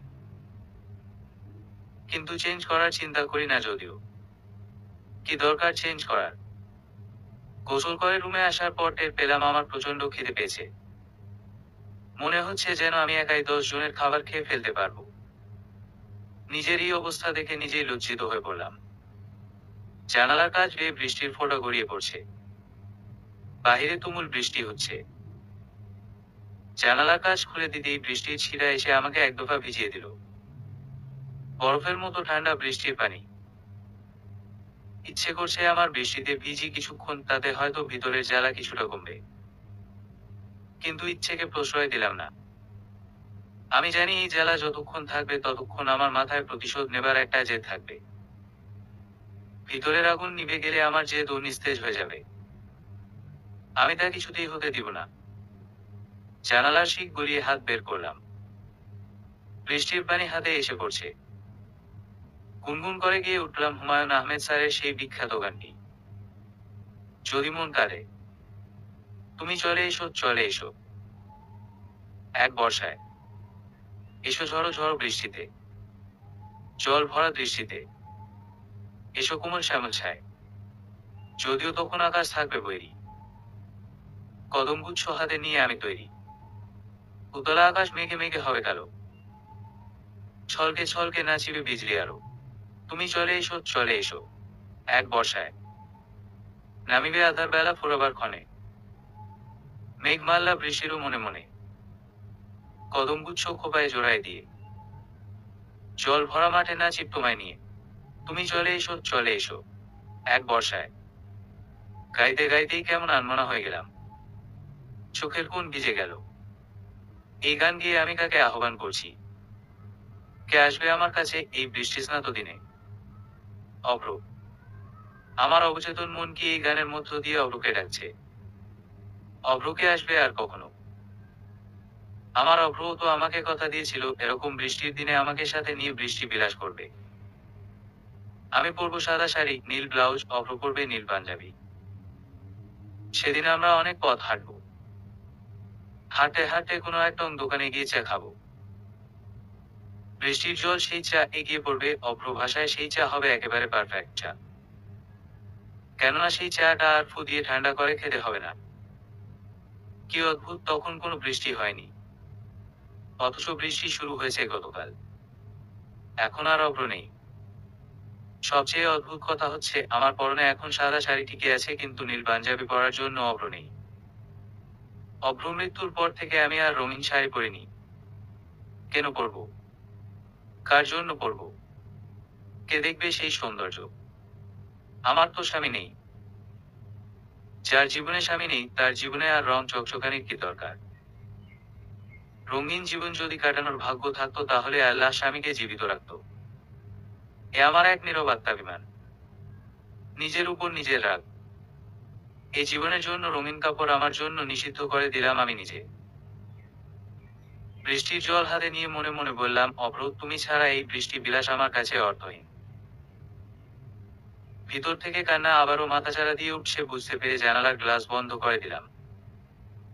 এতক্ষণ ভাবনার জগতে থাকায় ভুলেই গেছিলাম আমার যে প্রচন্ড খিদে পেয়েছে। এই বৃষ্টিতে ভুনা খিচুড়ি, ইলিশ মাছ ভাজা আর ডিম ভাজা খেতে ভীষণ ভালো লাগবে।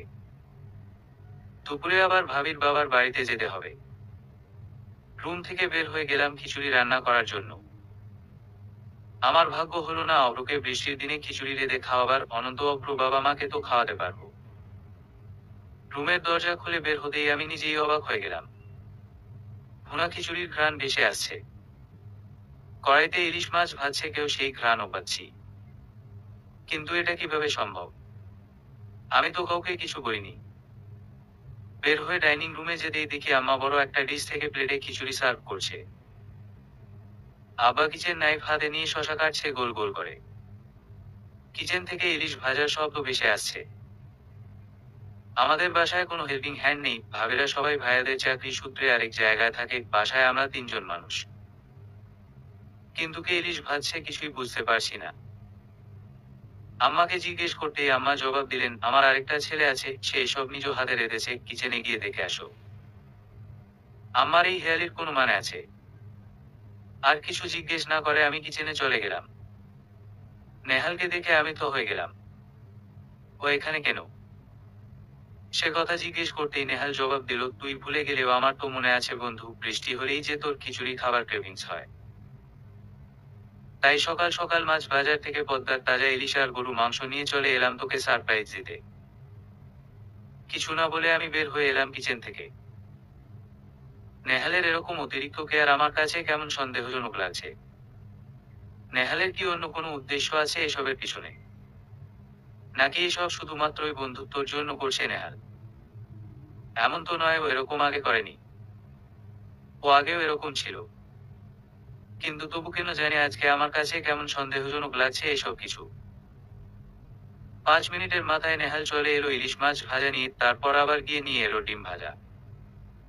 আমি কিছু না বলে চুপচাপ খেতে বসলাম। খেতে খেতে লক্ষ্য করলাম আমার শ্বশুর শাশুড়ির মুখে উপচে পড়া আনন্দ। কেমন হাসি খুশি দুজনেই আজকে। দেখে মনে হচ্ছে অনেকদিন পর ঘরের ছেলে ঘরে ফিরে এসেছে, দেখে তাদের আনন্দের সীমা নেই। অভ্র মৃত্যুর পর এই দুজন মানুষকে আমি এরকম খুশি দেখি না আর। নেহাল নিজে আবার প্লেটে মাছ ডিম তুলে দিচ্ছে। বৃদ্ধ মানুষটি আর খাবো না বলে অন্যায় করলেও নেহাল তা শুনছে না। জোর করে তুলে দিচ্ছে আব্বাকে। আমার মুখ আনন্দে চিকচিক করছে। তবুও কেন জানি আমি খুশি হতে পারছি না। খাবারের প্রতি কিছুক্ষণ আগে সেই আগ্রহ আর পেলাম না। কোনোমতে কিছুটা খেয়ে উঠে চলে এলাম। রুমে এসে বসে বসে ভাবছি অভ্র কথা। তারপর উঠে গিয়ে আলমারি থেকে অভ্র হাসপাতালের এপ্রনটা বের করে নিলাম। এই এপ্রনে এখনো অভ্র গায়ের গন্ধ মিশে আছে। মনে হলেই আমি এই ফোন গায়ে দিই। তখন মনে হয় যেন অভ্রকে জড়িয়ে ধরে আছি। ভাবনার ব্যাঘাত ঘটাতে আমার ফোনটা বেজে উঠল। স্ক্রিনে ভাবির নামটা ভেসে উঠল। রিসিভ করতেই ওপাশ থেকে ভাবি বলে উঠল, এই লতা কখন আসবে তুমি? ভাবি, বাহিরে প্রচন্ড বৃষ্টি, এই বৃষ্টিতে বের হওয়া অসম্ভব। আমি তাহলে তোমার ভাইয়ের গাড়ি পাঠিয়ে দিই। বুঝতে পারলাম ভাবি জেদ করেছে আমাকে নিবি। তাই বললাম, লাগবে না, আমি সিএনজি নিয়ে আসছি। আমার লক্ষ্মী ননদিনী। ভাবির আদরের কথাটা শুনে একটা তীর্যক হাসি এলো ঠোঁটের কোণে। লক্ষ্মী? তাও আমি? এ চাইতে হাস্যকর আর কি হতে পারে? এই পৃথিবীতে আমার মতো অলক্ষ্মী কয়জন আছে যার চোখের সামনে তার স্বামীকে খুন করে, অথবা যার স্বামীর সামনে দুর্বৃত্তরা থাকে? না, এটা আমি কিছুতেই ভাবতে চাই না। কিছুতেই ভাববো না আমি। দরজায় টোকা পড়তেই আমি বুঝতে পারলাম নেহাল এসেছে। কিছু না বলে আমার হ্যান্ড ব্যাগ নিয়ে বের হলাম। নেহালকে অপ্রস্তুত করে দিয়ে আমি সোজা আব্বা আমার রুমে চলে গেলাম। আব্বা আমার থেকে অনুমতি নিয়ে বের হতে যাব, তখনই আব্বা ডাক দিল। আমি পিছনে ফিরতে আব্বা বললেন, মা, নেহালকে সাথে করে নিয়ে যাও। আমি কিছু বলে উঠার আগেই শাশুড়ি আম্মা বলে উঠলেন, আমার অভ্রকে আমি দেখতে পাই এই ছেলেটার মাঝে, না করিস না মা। তোকে একা ছাড়তে ভীষণ ভয় করে।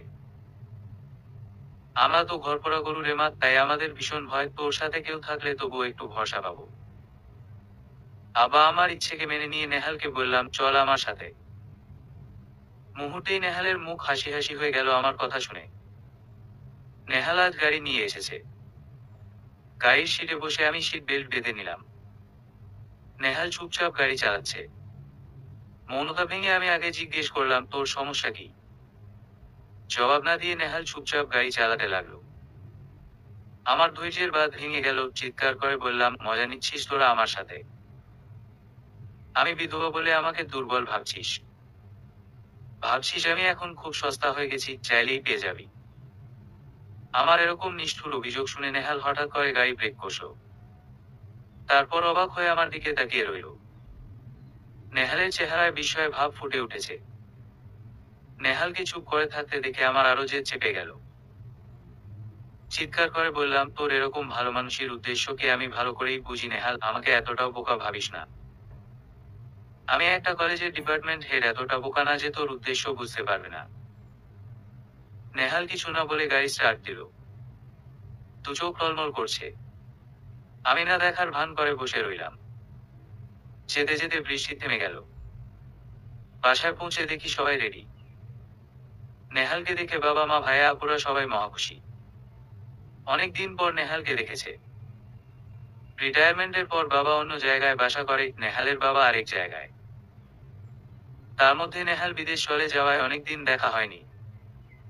ভাবি নেহালকে চিনে না, যদিও ভাইয়া বিয়ে করেছে 1 বছর হয়েছে। নেহাল বিদেশ যায় 2 বছর আগে। সবাই ড্রয়িং রুমে বসে নেহালের সাথে গল্প করছে। আমি উঠে চলে এলাম আমার রুমে। ভাবি এসে আমাকে দেখে কিছুটা হতাশ হয়ে তাকিয়ে রইলেন। তারপর বললেন, আজও তোমার এই সাদা শাড়ি পরতে ইচ্ছে করল লতা?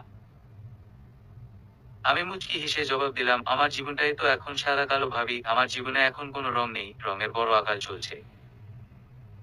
বসন্ত এখন তোমাদের, আমার জীবনে বসন্ত এসেছিল 7 দিনের জন্য। তারপর থেকে তো প্রচন্ড খরা ভাবি। তৃষ্ণায় বুকের ছাতি ফেটে যায়, তবু তৃষার জল মেলে না। ভাবি বিড়বিড় করে কিছু একটা বললেন, আমি বুঝতে পারলাম না। 5 মিনিটের মধ্যে ভাবি আবারও ফিরে এলেন, হাতে একটা লাল রঙের শাড়ি। আমার দিকে বাড়িয়ে দিয়ে বললেন, এটা পরে নাও লতা। ভাবির কথা শুনে আমি যারপরনায় অবাক হলাম। কি বলছে ভাবি এটা? তুমি কি বলছো ভাবি, বুঝতেছ? আমি ঠিকই বুঝতেছি, কিন্তু তুমি কিছু বুঝতেছ না। নিজেকে তুমি কি ভেবেছো? ভালোবাসার দেবী তুমি। এরকম ভালোবাসা ভালোবাসা করে কি লাভ হবে? অভ্র কি ফিরে আসবে? নাকি ও দেখবে তুমি ওর বিরহে কি রকম জলে পড়ে যাচ্ছ? ভাবি, তুমি কি বলছো বুঝতে পারছো? আমি তো তোমাদের সাথে থাকছি না, তোমরা দেখতেও পাও না আমি বিরহে পুরি নাকি সুখে আছি। তবে কেন এসব বলছো? হ্যাঁ, ঠিকই বলেছো। তুমি আমাদের সাথে থাকো না। কারণ তুমি আমাদের তোমার আপন কেউই ভাবো না। আমরা তো তোমাকে ফেলে দিতে পারি না। প্রতিদিন তোমার জন্য বাবা কান্না করে, মা কান্না করে, তোমার ভাই প্রতিদিন আফসোস করে, বড় আপা মেজো আপা তোমার কথা ভাবলেই কান্নায় ভেঙে পড়ে। আর আমি আমি তো তোমার রক্তের কেউ না, তাই আমার কথা না জানলেও চলবে। কিন্তু যারা তোমার রক্তের তাদের কথাও তো ভাবো না তুমি। তুমি ভাবো তার কথা যে নাই তোমার কাছে, কখনো ফিরে আসার সম্ভাবনাও নেই, যার কোনো অস্তিত্বও নেই। ভাবির কথাগুলো তীরের মতো আমার কলিজায় লাগছে গিয়ে। ভাবি যদি দেখতো বুকের ভিতর কি পরিমাণ রক্তক্ষরণ হচ্ছে ভাবির কথার চোটে, তবে বোধহয় একটা কথাও বলতো না আমাকে এসব নিয়ে। আমাকে চুপ থাকতে দেখে ভাবি বলল, তোমাকে একটা কথা জিজ্ঞেস করেছিলাম, সত্যি জবাব পাইনি, তুমি কি প্রেগন্যান্ট? কেন ভাবি, হলে কি সমস্যা? ভ্রুকুচকে ভাবি আমার দিকে তাকালো।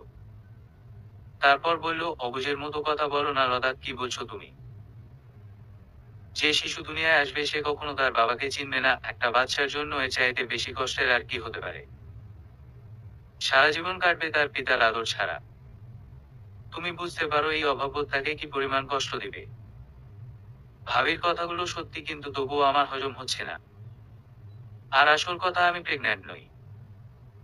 আমাকে গম্ভীর হয়ে বসে থাকতে দেখে ভাবি আর কিছু না বলে চলে গেল। কিছুক্ষণ পর সবাই রেডি হয়ে বের হলো।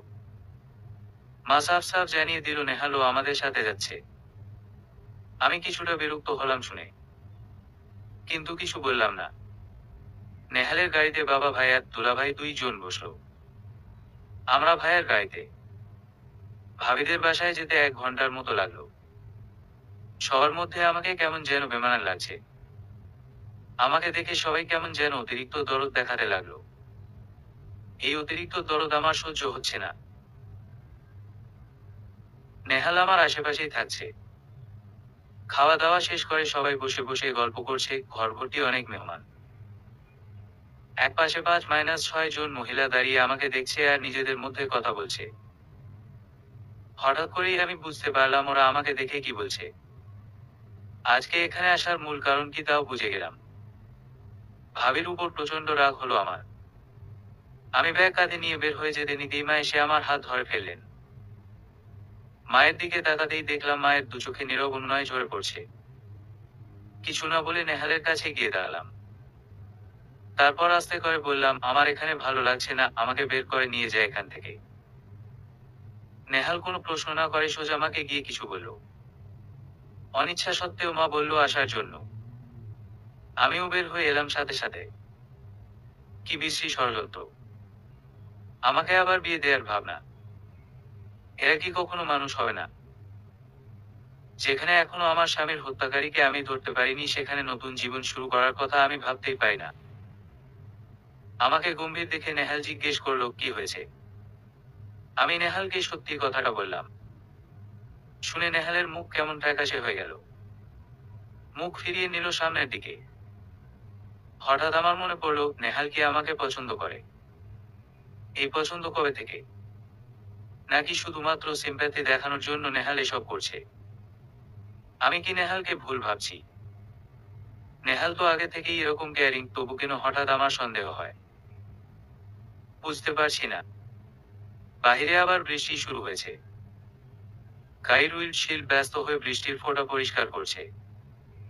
তাকিয়ে দেখতে দেখতে আমি জানালার গ্লাসে হেলান দিলাম।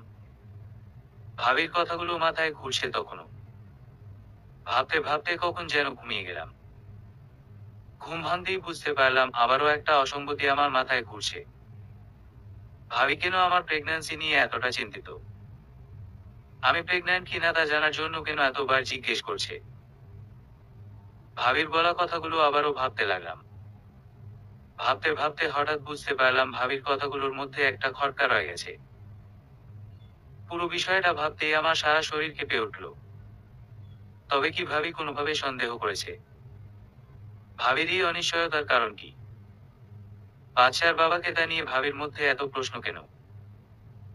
জানালায় দিয়ে বাহিরের দিকে তাকিয়ে প্রকৃতি দেখছি আর ভাবছি জীবন আর ঋতুর মধ্যে আসলে কোনো পার্থক্য নেই। জীবন যেমন একবার একরকম রং বদলায়, তেমনি ঋতু একবার একরকম রং বদলায়। মেইন রোডের পাশে কিছুক্ষণ পর পর জারুল সোনালু কৃষ্ণচূড়া গাছ দেখা যাচ্ছে। প্রতিটি গাছে যেন আলাদা আলাদা সৌন্দর্য। প্রকৃতির কি অপূর্ব সৌন্দর্য! যখন যে ফুল দেখি সেটাই ভালো লাগে, সেটা দেখলেই মনে হয় আল্লাহর সৃষ্টি কত সুন্দর। সোনালু গাছের হলুদ রঙা ফুল দেখলেই মনে হয় যেন হলুদ পরি। কি সুন্দর ফুলে ফুলে সেজে আছে গাছটি। প্রকৃতি দেখতে দেখতে আমি মুগ্ধ হয়ে যাচ্ছি। নেহাল চুপচাপ গাড়ি চালাচ্ছে। সে কখন থেকে নেহাল চুপ হয়ে আছে আমি লক্ষ্য করেছি, যদিও তবুও কিছু বললাম না আর। হঠাৎ করে মনে হলো আমরা কোন দিকে যাচ্ছি। এটা তো আমাদের বাসায় যাওয়ার রাস্তা না। এই রাস্তা তো অন্যরকম। এতক্ষণ অন্য জগতে থাকার ফলে আমি বুঝতেই পারিনি নেহাল আমাকে অন্যদিকে নিয়ে যাচ্ছে। নেহালকে জিজ্ঞেস করতেই নেহাল চুপ হয়ে রইল, যেন কোনো মানুষ নাও, পাথরের কোনো মূর্তি। জিজ্ঞেস করতে করতে ক্লান্ত হয়ে চুপ হয়ে গেলাম আমিও। সময় হলে নেহাল নিজেই বলবে। শহরের রাস্তাঘাট, দালান অনেক আগেই দৃষ্টিসীমার বাইরে চলে গিয়েছে, রাস্তার দুপাশে ধানক্ষেত আর ধানক্ষেত। হঠাৎ করেই আমি চিনতে পারলাম রাস্তাটা। এই সেই রাস্তা যেই রাস্তায় নেহাল আমাকে প্রথমবার নিয়ে এসেছে বাইক কেনার পর। সেই আগের জায়গায় থামতেই নেহাল আমাকে হাত ধরে টেনে নিয়ে গেল। সারি সারি গাছের মাঝ দিয়ে যেতে যেতে একটা গাছের সামনে নিয়ে দাঁড় করালো। একটা বিশাল দেবদারু গাছ। আমার দৃষ্টি আটকে গেল একটা লেখাতে। লাভ সাইনের মধ্যে লেখা এন প্লাসের। বৃষ্টিতে ভিজে যাচ্ছি দুজন, কিন্তু নেহালের কোনো ভ্রুক্ষেপ নেই।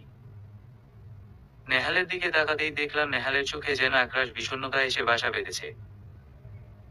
নিচের দিকে তাকিয়ে নেহাল বলল, তোর মনে আছে কাজল, এখানে আমরা আরো একবার এসেছি। সেদিন আমি তোকে এখানে নিয়ে এসেছি ভালোবাসার কথা বলতে, কিন্তু বলতে পারিনি। সেই কবে থেকে তুই আমার বেস্ট ফ্রেন্ড, মনে আছে তোর? বন্ধু থেকে কবে যেন তুই আমার জীবনের একটা অবিচ্ছেদ্য অংশ হয়ে গেছিস, আমি নিজেও বুঝতে পারিনি। আমার সকাল বিকাল রাত কিছুই ওকে ছাড়া কাটতো না। তুই যদি ভুল বুঝিস আমাকে এই ভয়। ভেবেছিলাম মাস্টার্স শেষ করে কোনো জবে ঢুকে সরাসরি বিয়ের প্রস্তাব দিব। তাই সেদিন এখানে এনেও তোকে আর বলা হয়নি ভালোবাসি। কিন্তু এই গাছটিতে লিখে গিয়ে গেছিলাম আমার ভালোবাসার কথা। তোর মনে আছে আমার কাছে সবার আগে তুই ছিলি। পৃথিবীর সব একদিকে আর তুই ছিলি অন্যদিকে। তোর আবদার মেটানোর জন্য আমি এক সময় টিউশনি শুরু করি। যখন তুই যা বলেছিস সবটুকু দিয়ে চেষ্টা করেছি তোর কথা আঁকার। আমি ভেবেছি তুই বুঝবি আমি তোকে কত ভালোবাসি, কিন্তু হলো উল্টো। তুই প্রেমে পড়ে গেলি অভ্র। জানিস, যেদিন তুই আমাকে বলেছিলি অভ্র কথা, সেদিন সারা রাত আমি কেঁদেছি মাকে ধরে। মা জানতো শুধু আমি তোকে কতটা চাই, আর কেউ জানতো না। আমার কান্না দেখে মা বারবার বলেছিল তোর বাবা মায়ের সাথে কথা বলে রাখবে আমাদের বিয়ের জন্য, কিন্তু আমি নিষেধ করেছি। তুই তো তখন অন্য কাউকে ভালোবাসতি, আমি কিভাবে তোর মনে কষ্ট দিয়ে তোকে জোর করে আমার করার চেষ্টা করতাম বল? পারিনি আমি সেটা। কিন্তু কখনো তোকে বুঝতে দিইনি, তবুও নিজের বুকের ভিতর কিসের শূন্যতা বয়ে বেড়াই। অভ্র এক সময় বুঝতে পারে তোর প্রতি আমার কোনো দুর্বলতা আছে হয়তো। তাই তোর আড়ালে আমাকে নিষেধ করে তোর সাথে কম মিশতে। সেদিন আমার খুব জেদ চেপে যায়। ঠিক করেছিলাম আমি আর কখনো তোর সামনে আসবো না। তাই মাকে বলে বড় মামার সাথে কথা বলে কানাডা চলে যাই। এই যে এতগুলো দিন পার হয়ে গেল কাজল, আমি আজও বুকের ভিতর তোর জন্য আমার ভালোবাসা বিন্দু মাত্র কমতে দেখিনি। আমি তোকে ভীষণ ভালোবাসি কাজল। কত বেশি তা হয়তো কখনো বোঝাতে পারবো না। তুই বিবাহিতা নাকি ডিভোর্সি নাকি বিধবা, আমার তাতে কোনো মাথা ব্যথা নেই, আমার কাবহে আমার কাজল আজীবন পবিত্র। আমার পবিত্র ভালোবাসা। আমাকে আর খালি হাতে ফিরিয়ে দিস না কাজল, আমি তোকে ছাড়া থাকতে পারবো না। আমাকে একটা সুযোগ দে লতা, আমি ভালোবাসা দিয়ে তোর বিষাক্ত অতীত মুছে দিব। পবিত্র। তাও আমি। কথাটা শুনেই হেসে উঠলাম আমি। ঠোঁটে যদিও হাসি আমার, কিন্তু দুই চোখ জলে টইটুম্বুর হয়ে যায়। নেহাল আমার দিকে অপ্রস্তুত হয়ে তাকিয়ে থাকে। নেহাল কাকে পবিত্র বলছে? নেহাল কি জানে আমি যে অপবিত্র একটি মেয়ে? আমি যে ধর্ষিতা? নেহালের দিকে তাকিয়ে চোখের জল মুছে বললাম, তোর ছোট একটা ভুল হয়েছে নেহাল।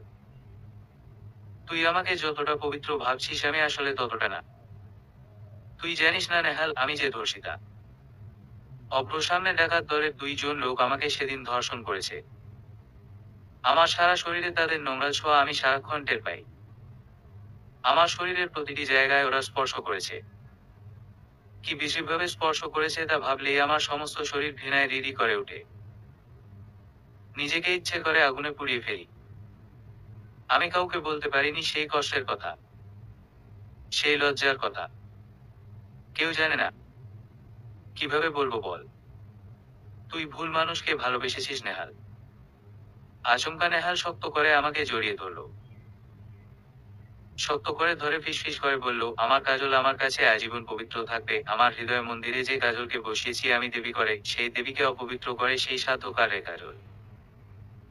আমার কাজলের মনটাকে তো ওরা ছুঁতে পারেনি, আমার কিসের ভয়?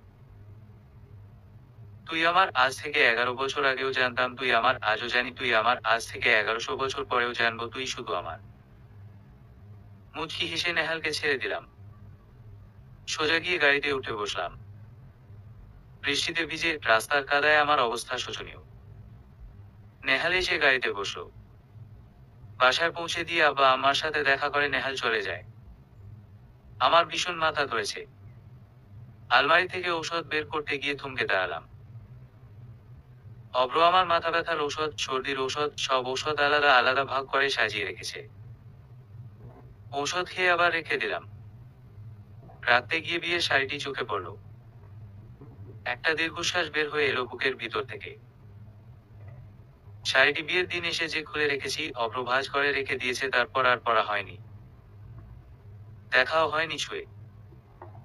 দেখার জন্য শাড়িটি ধরে টান দিতেই একটা লাল ফাইল পড়ে গেল শাড়ির ভিতর থেকে। ফাইলের অদ্ভুত রকম নাম দেখে আমার কেমন যেন সন্দেহ হলো। বুকের ভিতর একটা মোচড় দিয়ে উঠলো আচমকা। ফাইলের উপর বড় অক্ষরে লেখা কেবিন নং 36। ফাইলটি তালাবন্ধ করা দেখে আরেকটু সন্দেহ হলো। কি এমন আছে এই ফাইলে যে অভ্র তালা নেড়ে রেখেছে? তাও আবার যেখানে আমি ছাড়া আর কেউ নেই। অনেক খুঁজেও চাবি পেলাম না কোথাও। ভিতরে একটা রোগ চেপে গেল আমার। এটা খুলে দেখতেই হবে। ড্রেসিং টেবিল থেকে চুলের কাঁটা এনে কিছুক্ষণ খোঁজাখুঁজি করতেই ক্লিক করে মৃদু একটা শব্দ পেলাম। তাকিয়ে দেখি তালা খুলে গেছে। চুলের কাঁটা দিয়ে তালা খোলার অভিজ্ঞতা আমার এই প্রথম। ভিতরে একটা প্রেসক্রিপশন লেখা। কোনো এক রোগীর নাম ঠিকানা দেওয়া। অন্য এক কোণে লেখা ডাক্তার আবিদ হাসান। একজন মহিলা রোগীর নাম ঠিকানা এরকম ফাইলে রাখার কি কারণ হতে পারে অভ্র? এই রোগীকে বিশেষ কেউ, যার জন্য এভাবে তার বিষয়টা আলাদাভাবে মাথায় রাখার জন্য অভ্র এরকম ফাইল করে রেখেছে। তারপর আবার মনে হলো, এক কোণায় যখন ডাক্তার আবিদ হাসানের নাম লেখা আছে, তবে হতে পারে আবিদ হাসানের চেনা কেউ, অথবা আত্মীয়, কিংবা হতে পারে তার স্ত্রী হয়তো। ভালো করে দেখে নিলাম নামটা আবার। রিপা হক। রিপা হকের নামটা বার কয়েক আওড়াবার পর মনে পড়ল ভাবির নাম রূপা হক। মুহূর্তে আমি চমকে উঠলাম এই সামঞ্জস্য খুঁজে পাওয়ায়। নিজে নিজে আমি যে হাইপোথিসিস দাঁড় করিয়েছি তা কি সত্যি হয়ে যাবে? তবে কি ভাবি আসল কালপ্রিট? হাসপাতালে ফোন করে ডাক্তার আবিদ হাসানকে চাইতেন, রিসিপশন থেকে জানালো আবিদ হাসান মারা গেছেন আজ থেকে 8 মাস আগে। খবরটা শুনে আমার ভ্রু কুঁচকে গেল। ফোন কেটে দিলাম আমি। ডাক্তার আবিদ হাসানও মারা গেছেন। বাহিরে বৃষ্টি শুরু হয়েছে আবার। আকাশে ঘন ঘন বজ্রপাত। বজ্রপাতের শব্দ আমার সহ্য হয় না। বুক কেঁপে ওঠে কেন জানি শুনলেই। কিন্তু আজকে কোনোরকম অনুভূতি হচ্ছে না। আজ কেন জানি ভয় পাচ্ছি না। রুমের ভিতর পায়চারি করতে করতে ভাবতে লাগলাম কোথাও একটা অসামঞ্জস্য আছে। তারপর আবার হাসপাতালে ফোন দিলাম, ডাক্তার আবিদ হাসানের বাসার অ্যাড্রেস চাইলাম। 5 মিনিটের মধ্যে অ্যাড্রেস পেয়ে গেলাম। আমার কেন জানি দেরি সহ্য হচ্ছে না। নেহালকে কল দিলাম এক্ষুনি আসার জন্য। কল দিতেই নেহাল সাথে সাথে রিসিভ করলো। যেন ফোন হাতে নিয়ে আমার ফোনের জন্যই অপেক্ষা করছে সে। তুই কোথায়? এক্ষুনি আসতে পারবি? ওপাশ থেকে নেহাল জবাব দিল, আমি তোর বসার সামনে বসে আছি গাড়িতে। আমাকে নিয়ে এক জায়গায় যেতে হবে তোকে এখনই। এখন রাত কয়টা তোর হয়তো সেই খবর নেই, এখন 11টা বাজে। ঘড়ির দিকে তাকিয়ে আমি অবাক হলাম। কখন 11টা বেজে গেছে আমি বুঝতেই পারিনি। এখন বের হওয়া মোটেও উচিত হবে না। পরক্ষণেই মনে হলো নেহাল এখনো এখানে কেন। নেহালকে জিজ্ঞেস করতেই নেহাল মুচকি হেসে জবাব দিল, দেশে ফেরার পর থেকে আমি এখানেই থাকি, রাতে তোকে পাহারা দিই। আমি ফোন কেটে দিলাম। আমি চাই না আমার মনে এই মুহূর্তে অন্য কিছু নিয়ে ভাবনা চিন্তা করুক অভ্র হত্যার সূত্র ছাড়া। সকালে উঠতে হবে ভেবে শুয়ে পড়লাম। কিন্তু ঘুম কি আর ছেলের হাতের মোয়া? চাইলেই তো পাওয়া যায় না। বিছানায় বাস করতে করতে 2টা বেজে গেল। তারপর কখন যেন ঘুমিয়ে গেলাম। ঘুম ভাঙল সকাল 8টায়। আজ আর বৃষ্টি হচ্ছে না। কি জানি কখন আবার শুরু হয় বৃষ্টি। বৈশাখ আসতেই এখন জোর বৃষ্টি শুরু হয়, বর্ষা লাগে না। ঘুম থেকে উঠে ফ্রেশ হয়ে বের হয়ে গেলাম। কলেজে ক্লাস আছে 10:30টায়। ড্রয়িং রুমে দেখি আব্বা আম্মা চুপ করে বসে আছে। ওনাদের কি মন খারাপ? আমার বুক কেঁপে উঠল। ওনারা এভাবে বসে আছে কেন? আব্বাকে সেই কথা জিজ্ঞেস করতেই আব্বা বলল, কাল নেহাল ছেলেটা এলো, আমার তোমার শাশুড়ির খুব ভালো লেগেছিল। কিন্তু আজকে ছেলেটা আসেনি। ভেবেছিলাম ঘুম থেকে উঠবো, কলিং বেলের শব্দ শুনে অনেকক্ষণ ধরে অপেক্ষা করে আছি। কিন্তু ও আসছে না আজ। আমি নির্বাক হয়ে গেলাম।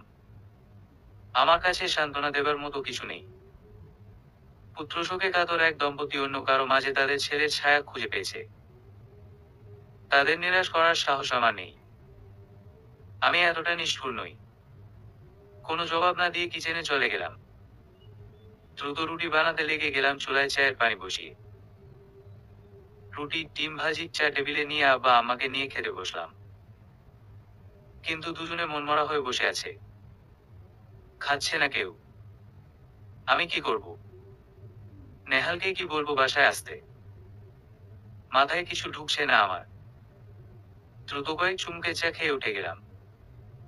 ক্লাসের দেরি হয়ে যাবে। ক্লাস শেষে বাসায় এসে দেখি আব্বা আমার মুখ হাসি খুশি। জিজ্ঞেস না করেই বুঝতে পারলাম নেহাল এসেছে, কিচেন থেকে শব্দ আসছে। আব্বাকে দেখলাম বিপুল উৎসাহে ফ্রিজ খুলে কি যেন নিয়ে যাচ্ছে কিচেনের দিকে।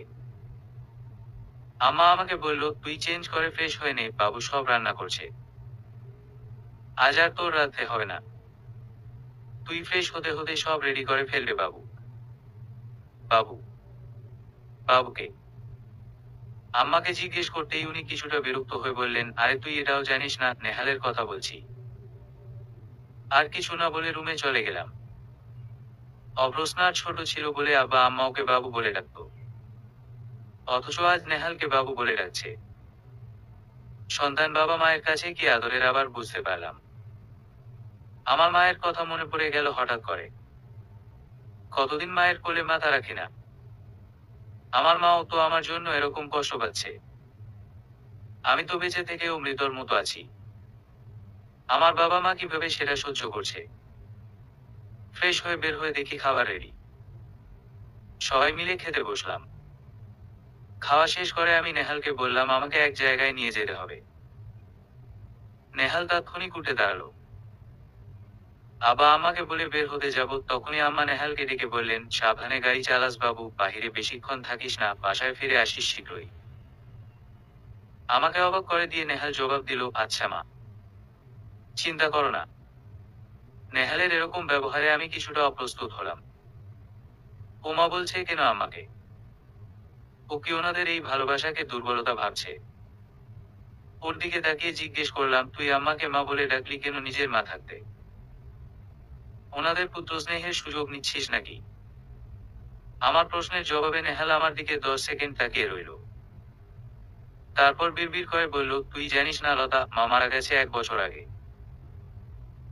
আমার মাথায় বজ্রপাত হলেও আমি এতটা অবাক হতাম না নেহালের কথা শুনে যত অবাক হলাম।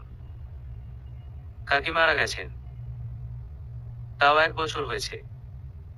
অথচ আমরা কেউ জানি না। আমাকে আরো অবাক করে দিয়ে নেহাল কেঁদে উঠে বলল, মা মারা যাবার পর আমি আসতে পারিনি দেশে, আমার একটা এক্সাম ছিল। তারপর যখন সিদ্ধান্ত নিয়ে দেশে ফেরার, শুনতে পাই বাবা আবার বিয়ে করেছে। কিছুটা অভিমান হয় বাবার উপর।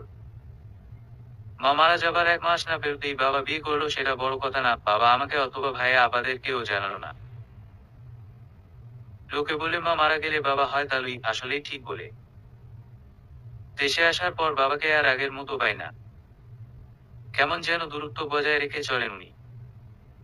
আমাদের সাথে খেতে বসেন না, কথাও খুব একটা বলেন না। নতুন মাও কথা বলেন না। আমি আসার 5 দিন পর বাবা ডাইনিং টেবিলে এসে ঘোষণা দিলেন উনি আর এই বাড়িতে থাকবেন না। নতুন মাকে নিয়ে আলাদা থাকবেন, নতুন বাসা নিয়েছেন, আজকেই সেখানে শিফট করবেন। আমার ভাইয়া ভাবির কিছুই বলার ছিল না। বাবা চলে গেলেন। ভাইয়া ব্যস্ত, ভাবি বাচ্চাদের নিয়ে আপারা ব্যস্ত যার যার সংসারে। মায়ের মৃত্যুর পর ওরা আর আসে না। সবাই খুব ব্যস্তলতা, আমি ছাড়া। আমার দিন কাটে না, আমার খবর নেয়ারও কেউ নেই। প্রতি রাতে আমি গাড়িতে থাকি তোর বাসার সামনে, ফজরের আজান হলে চলে যাই বাসায়। কেউ আর আমার জন্য অপেক্ষা করে না লতা। কেউ জিজ্ঞেসও করে না কই ছিলাম এত রাত অব্দি, অথবা খেয়েছি কিনা। আমার কেউ রইল না শাসন করার জন্য অথবা ভালোবাসার জন্য। এত বড় পৃথিবীতে আমি সবচেয়ে একা। ভালোবাসা পাওয়ার জন্য আমি বেহায়া, কাঙাল হয়ে গেছি। তোর বাসায় আসার পর মনে হয়েছে আমি আমার বাবা মা পেয়েছি। বিশ্বাস কর, আমি কারো সুযোগ নিচ্ছি না। আমি ওনাদের খুশি করতেও কিছু করছি না, আমি তো আমার জন্য করছি। এই যে মা আছে, বাবা আছে, ওনারা আমার জন্য ভাবে, আমার জন্য অপেক্ষা করে। আমার মনে হয় আমার আর অপ্রাপ্তি কিছু নেই। সব আছে আমার এখন। আমার কান্না আর বাধা মানল না। নেহালের এসব কথা শুনে কেঁদে উঠলাম। আমাকে শান্ত হওয়ার সময় দিয়ে নেহাল বলল, আমরা এসে গেছি লতা।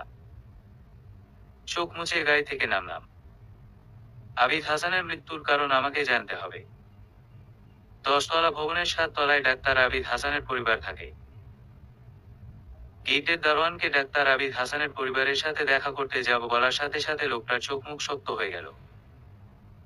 জিজ্ঞেস করলো আগে অ্যাপয়েন্টমেন্ট ছিল কিনা। না, ছিল না। কোথা থেকে এসেছেন? আমি অভ্র হাসপাতালের নাম বললাম।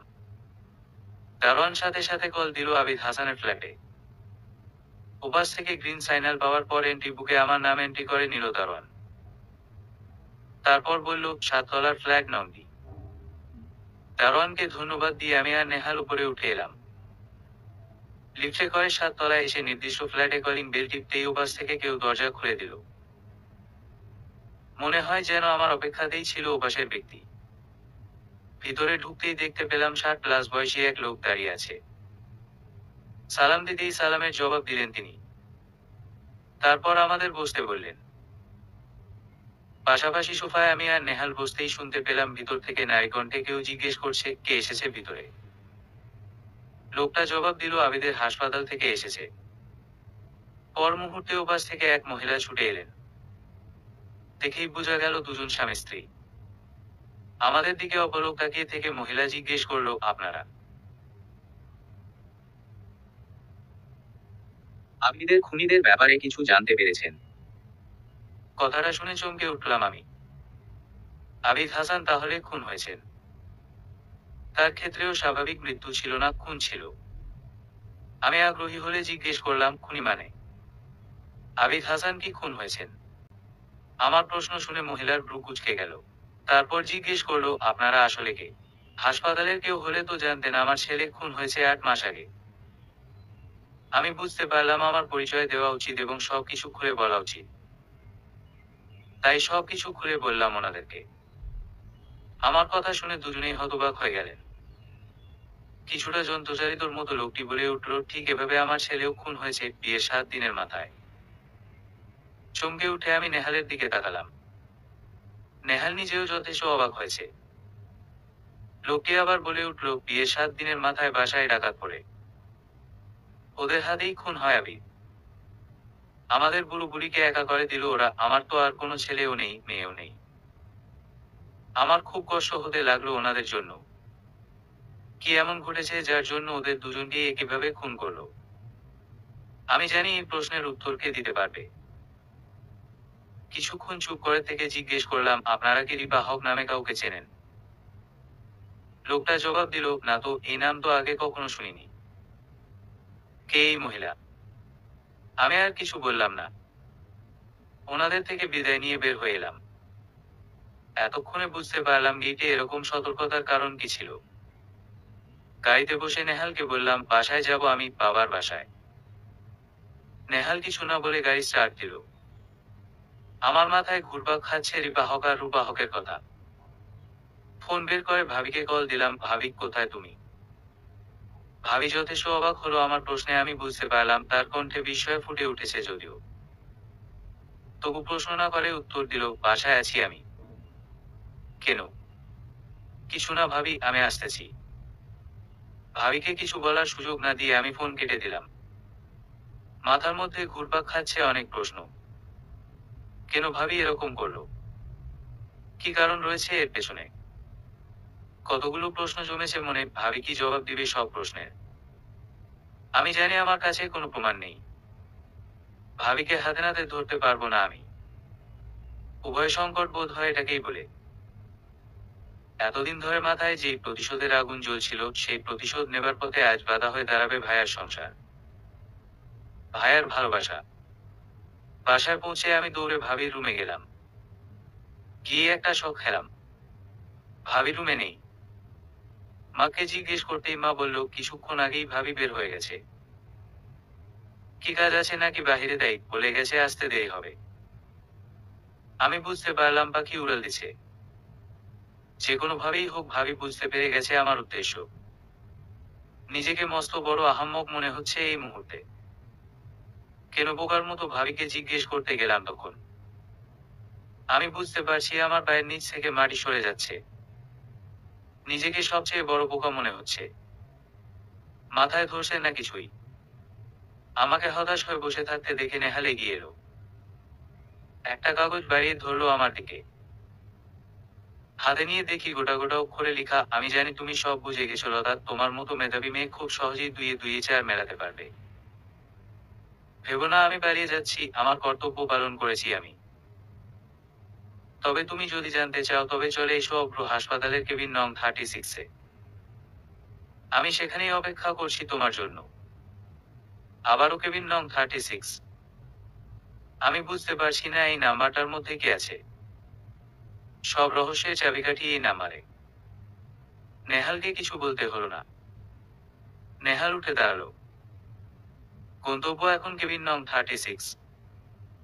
নেহালকে সাথে নিয়ে যখন হাসপাতালে পৌঁছাই তখন সন্ধ্যা হয়ে গেছে।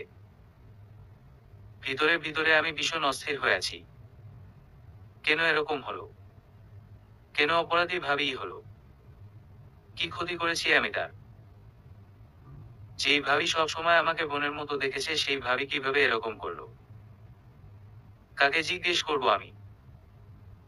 মনে মনে বারবার চাইছি যেন সব মিথ্যা হয়ে যায়, ভাবিকে যেন না দেখি ওখানে গিয়ে। রিসিপশনে জিজ্ঞেস করতেই দেখিয়ে দিল 36 নাম্বার কেবিন কোন দিকে। রিসিপশন থেকে দেখিয়ে দিতেই আমি আর নেহাল এগিয়ে গেলাম সেদিকে। কেবিনের সামনে 36 লেখা দেখেই আমার গলা শুকিয়ে মরুভূমি হয়ে গেল। ভীষণ তৃষ্ণা পাচ্ছে আমার। নেহাল আমার হাত শক্ত করে চেপে ধরে রাখলো।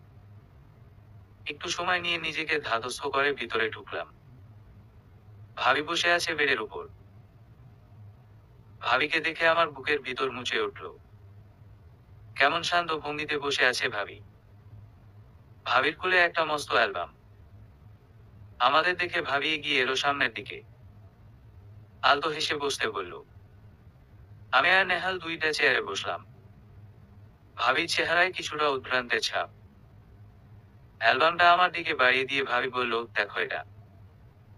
হাত বাড়িয়ে নেহাল অ্যালবামটা নিল। তারপর খুলে আমার দিকে বাড়িয়ে দিল।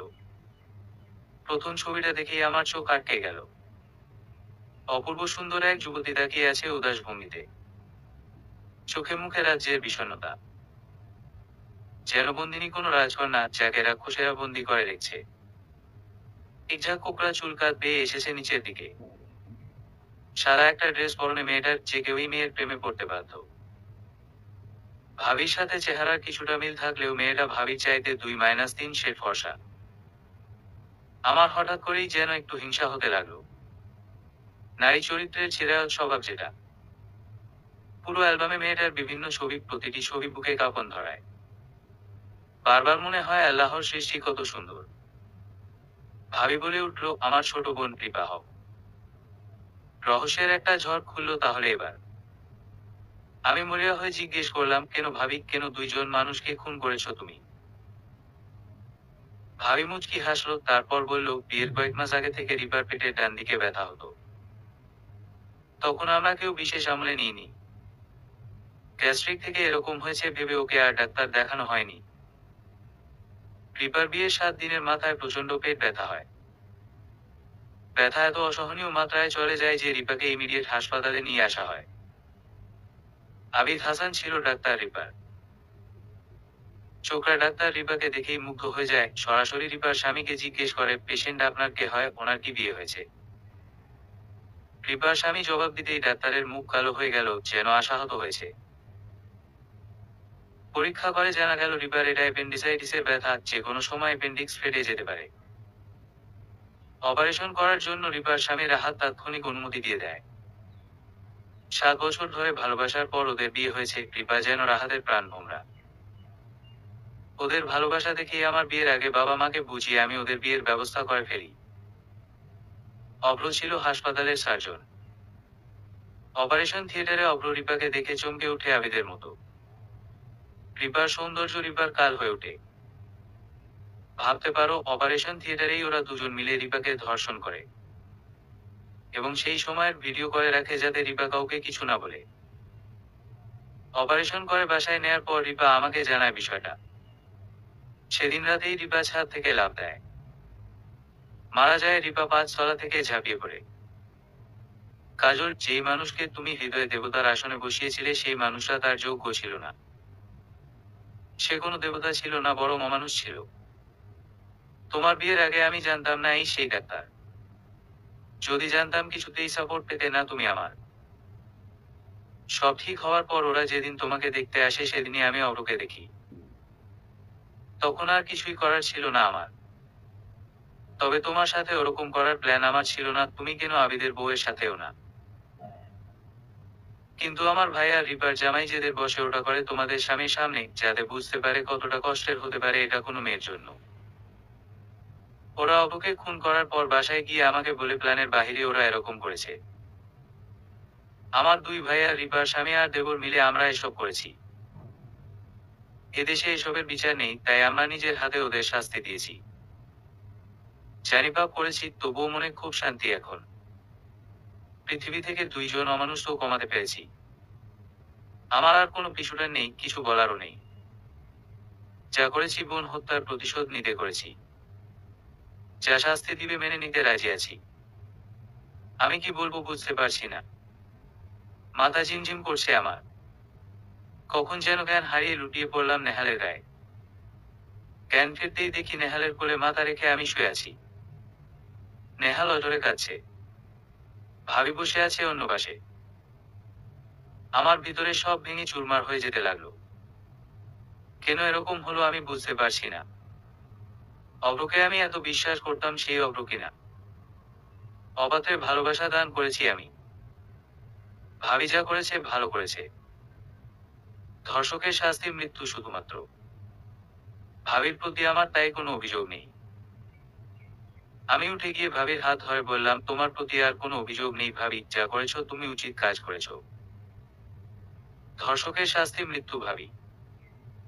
আমার নিজের উপর রাগ হচ্ছে ভাবি, এতদিন ধরে এরকম একজনকে ভালোবেসেছি বলে। তুমি বাসায় চলে যাও। আমার কপালে আলতো চুমু খেয়ে ভাবি উঠে গেল।